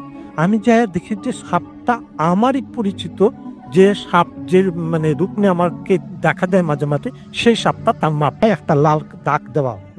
তো আমি তো বললাম যে সর্বনাশ, এই সাপ যদি মারা যায় তো আমার প্রচন্ড ক্ষতি হয়ে যাবে সব দিক দিয়ে। তো আমি সেই সাপটাকে সেই মানে প্রতিবেশীদের বাচ্চা বা অন্য বড়দের হাত থেকে বাঁচিয়ে আমি আমার বাড়িতে নিয়ে আসি। তারা জানে যে আমি সাপ বা কবিরাজি চিকিৎসা করি, এটা আমরা করতে পারি। আমি তো সাপটাকে উঠিয়ে আমার বাসায় এনে আমার এই মানে নির্দিষ্ট জায়গায় ছেড়ে দিই। তো এইভাবে চলতে খুব ভালোই আমাদের দিনকাল চলতে আল্লাহ চলতেছিল। তো একদিন আমার যে ছোট বাচ্চাটা হয়েছিল, ওই বাচ্চাটাকে আমার ওয়াইফ মানে গ্রামের লোকরা আগের দিন ওই মেয়েদের কাপড় 2 থেকে বেঁধে ঘরের 2 কানিতে বেঁধে ওই বাচ্চা ওই কাপড়ের মধ্যে রেখে দোলনা তৈরি করতো। তো ওই দোলনার মধ্যে আমার বাচ্চাটাকে রেখে আমার ওয়াইফ পানি আনতে যায় ঘরের বাইরে। তো ঘরের বাইরে পানি আনতে যে ফিরে এসে দেখে যে বাচ্চাটা যে কাপড়ের দোলনায় দুলতেছে তার ঠিক উপরে মানে বাঁশের আড়ে একটা সাপ, বড় সাপ জড়িয়ে ওই বাচ্চাদের দিকে দুলতেছে, সাপের সাথেও কাপড় সেই বাচ্চার সাথে দুলতেছে। তো এই অবস্থা দেখে তো আমার স্ত্রী তো মানে দেখেই অবাক যে আমার বাচ্চাটাকে কামড় দিয়ে ফেলে কিনা। তো চিৎকার করে বাইরে আসতো। আমি তখন বাসায় বাঁশের আড়ে তৈরি করার জন্য বাঁশ কাটতেছিলাম। আমাকে আইসা আমার মানে চিৎকার দিয়ে বলতেছে যে বাবুর উপরে দোলনার উপরে সাপ। তো আমি ওইখানে যাই দেখি যে সাপটা সত্যি দুলতেছে, কিন্তু সাপের যে মানে মুখের বরাবর যে লাল দাগটা সেটা আমি দেখতে পারিনি। তো আমার কথা হলো যে আমার বাচ্চার এমন ভাবে দুলতেছে যে আমি ভয়ে আমার হাতের যে পাটকাটার যে ধারালো দাঁতটা ছিল সেই দাঁতটা দিয়ে বাচ্চাকে বাঁচানোর জন্য আমি সাপটাকে কোপ মারি। একটা কোপ মারাতে সাপ দুই খণ্ড হয়ে দুই পাশে পড়ে যায়। মাটিতেও পড়া শেষ সাপটা বা মেলে উধাও হয়ে যায়। ঠিক তখনই আমি বুঝতে পারলাম যে আমি আমার জীবনের সবচাইতে বড় ভুলটা করছি। আমি আমার নিয়ামত, আমার সাধনার সর্বোচ্চ শক্তিকে আমি নিজে হাতে ধ্বংস করে ফেলছি। সাথে সাথেই আমি পাশে দেখে আমার চেয়ে অজ্ঞান হয়ে পড়ে গেছে। বাচ্চা তো বাচ্চার মতোই আছে। তো এই অবস্থায় আমার চেয়ে জাগিয়ে কোনোভাবে পরিবেশ সামাল দিয়ে আমি আমার পীর সাহেবের কাছে যাই, এটা গাজীপুরে। তো দরবার শরীফে যাওয়ার পরে আমি আমার সে তার পীর সাহেবকে জানাই যে এরকম কথা, যে হুজুর আমার তো এত বড় অন্যায় হয়ে গেছে, আমি এখন কি করব। তখন পীর সাহেব কিছুক্ষণ চোখ বন্ধ করে থেকে বলে যে তুমি তোমার জীবনে সবচেয়ে বড় ভুল করছো, এটার প্রায়শ্চিত্ত তোমাকে করতেই হবে। তখন সে বললে এটা কিভাবে হবে, কেমন হবে, আমাকে এর মধ্যে করণীয় কি? তখন সে বলতেছে যে আপনি তোমার একটা কাজ করতে হবে, তোমাকে আর একটা চিল্লাত দিতে হবে। যে চিল্লাত দিয়ে তুমি তাকে আনছিলে সে চিল্লাত দিয়ে তার সঙ্গীদের তোমাকে হাজির করতে হবে এবং তাদের সাথে কন্ট্যাক্ট করতে হবে। ঠিক সে বললো যে তারপরে কি আমার সমস্যার সমাধান হয়? বললো যাবে হুজুর। তখন তার পীর সাহেব বললো যে না, এই সমস্যার সমাধান হয়তোবা এইটার সমাধান বললাম, তুমি এটা যদি সফল হবে এই ছেলে, তাহলে তুমি বেঁচে যাবা, কিন্তু তোমার ওয়াইফ আর তোমার বাচ্চারা বাঁচানো কঠিন হবে। তো এই অবস্থার পরে সে চলে আসে, সে চিল্লা শুরু করে। তার কথা হলো রাত্রিবেলা তাকে একটা ঘরে থাকতে হবে। সে চিল্লা শুরু করে। ঠিক এই চিল্লারত অবস্থায় একদিন তার পাশের ঘর থেকে তার ওয়াইফ, এই যে ঘরের চিল্লা দেয় সে ঘরে তো কেউ যাবে না, তো পাশের ঘর থেকে ওয়াইফের চিৎকার শুনে সে চিল্লারত অবস্থা থেকে ছুটে এসে বেরিয়ে এসে দেখে যে তার ওয়াইফ পড়ে আসতে, তার মাটির উপরে যে বিছানা তৈরি করা হয়েছে পড়ে আসতে, আর তার ওয়াইফের পায়ের দিক থেকে একটা সাপ দিয়ে চলে যায়। এটা দেখার পরে সে দেখে যে তার ওয়াইফের পায়ে সাপের কাম। তো এই অবস্থায় দেখে সে তার ওয়াইফ মৃত অবস্থায় ছেড়ে তার ওয়াইফকে পায়। তো এই অবস্থায় সে তার ওয়াইফকে হারানোর পরে তার বাচ্চাদের উপর সে প্রচন্ড রকম নজরদারি বা চিন্তিত বা দেখভাল করতে থাকে। ইন দ্য মিন টাইম কেউ অ্যাক্সিডেন্টে, কেউ অপঘাতে, কোনো না কোনোভাবে তার এই পুরা ফ্যামিলিটাই ডিস্ট্রয় হয়ে যায়। তো আমি তখন তাকে জিজ্ঞাসা করবো, আচ্ছা শাহালি তেলে কে? ও তো আপনার ছেলে, ও তো ছোট, প্রাইমারি 5-এ পড়ে, শাহালিটাকে? তখন সে বললো যে এটা আমার দ্বিতীয় ঘরের ছেলে। জাস্ট এই পর্যন্ত আমার ঘটনা। থ্যাংক ইউ সো মাচ, আপনার ঘটনার জন্য ধন্যবাদ। আমি দেখতে পাচ্ছি কি আমাদের এখানে অনেকে লিখছেন। রতন চন্দ্র আমাদের সাথে আছেন, টাওয়ার থেকে আমাদের সাথে আছেন দেখতে পাচ্ছি। আহমেদ হোসেন বায়েজিদ এছাড়াও আছেন আমাদের সাথে দেখতে পাচ্ছি। এনডি ইশরাক জামান আমাদের সাথে আছেন দেখতে পাচ্ছি, তিনি 2010 থেকে ফুক এফএম শুনছেন। আমাদের সাথে আছেন রতন চন্দ্র, এছাড়াও হিমু আমাদের সাথে আছেন দেখতে পাচ্ছি খালিশপুর খুলনা থেকে তিনি, এবং এছাড়াও প্রসেনজিৎ দে আমাদের সাথে আছেন, ইন্ডিয়া থেকে আছেন তিনি আমাদের সাথে। ট্রেনের স্টোরিটা ভালো লেগেছে এরপর রাজের কাছে, সেটা তিনি লিখেছেন। আমাদের সাথে আছেন শামীম আহমেদ, আছেন আমাদের সাথে আসিফ আহমেদ, আছেন মইনুর সাগর সহ আরো অনেকে। থ্যাংক ইউ ভেরি মাচ যারা এতক্ষণ পর্যন্ত আমাদের সাথে টুইটারে ছিলেন, আমি সেখান থেকে পড়ছিলাম। এবং আমাদের রেডিও ফুর্তি যে পেজ, সেখানে আছেন আপান আরখান আজিজুল খুলনা থেকে, এবং তিনি একা শুনছেন। স্বপ্নহীন বালক আমাদের সাথে আছেন দেখতে পাচ্ছি। আবিলাজ আরিফ মুন্না, এছাড়াও FH-M ফারুক আমাদের সাথে আছেন, অভি বিশ্বাস আছেন, আফ্রিদি খান আমাদের সাথে আছেন, তাদিয়া খন্দকার আমাদের সাথে আছেন রায়হান চৌধুরী, এছাড়াও আছেন জাফর বিশ্বাস, আমাদের সাথে আছেন আফ্রিদি খান, স্বপ্নহীন বালক ডেভিড বয় আতিক, আমাদের সাথে আছেন এস এম মেজবা, আমাদের সাথে আছেন, আমাদের সাথে আছেন আপাদুর রহমান, আছেন আপান খান আজিজুল, আমাদের সাথে আছেন এস কে মুহিদুল ইসলাম আনন্দ, আমাদের সাথে আছেন দেখতে পাচ্ছি।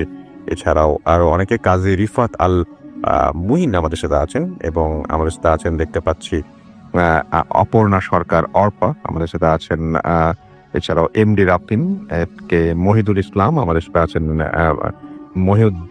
মাইনুদ্দিন মাহফুজ, এবং আমাদের সাথে আছেন দেখতে পাচ্ছি আলম খোরশেদ, ইমরান আমাদের সাথে আছেন দেখতে পাচ্ছি, রামিম আরিফ আছেন আমাদের সাথে, এমডি আব্দুর রহমান মানিক সহ আরো অনেকে।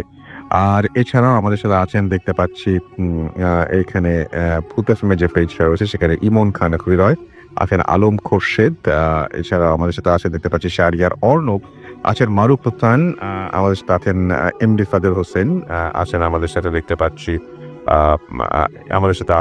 পাচ্ছি সামিয়া সহ আরো অনেকে, নাইমুর রহমান দুর্জয়, আলম খোরশেদ আমাদের সাথে আছেন দেখতে পাচ্ছি, আনন্দ, ইমন খান হৃদয় আমাদের সাথে আছেন আমাদের সাথে আরো অনেকেই। Thank you very much. Abhi Biswas সহ আরো অনেকেই আমাদের সাথে যারা ফেসবুকে ছিলেন তাদেরকে অনেক অনেক অনেক অনেক ধন্যবাদ। আমাদের সাথে যদি আপনারা যোগাযোগ করতে চান, আপনাদের ঘটনা পাঠাতে চান, তাহলে তো নিয়মটা জানেন। তারপর আমি আরো একবার জানিয়ে দিচ্ছি, আমাদের ইমেল করতে হবে। আমাদের ইমেল অ্যাড্রেস হচ্ছে frutasm@ufurti.fm, which is BHWTFM@radio.fm। আপনি চাইলে কিন্তু আমাদের চ্যানেলটি সাবস্ক্রাইব করে পাশে থাকতে পারেন পরবর্তী এপিসোডগুলো সবার আগে পেতে।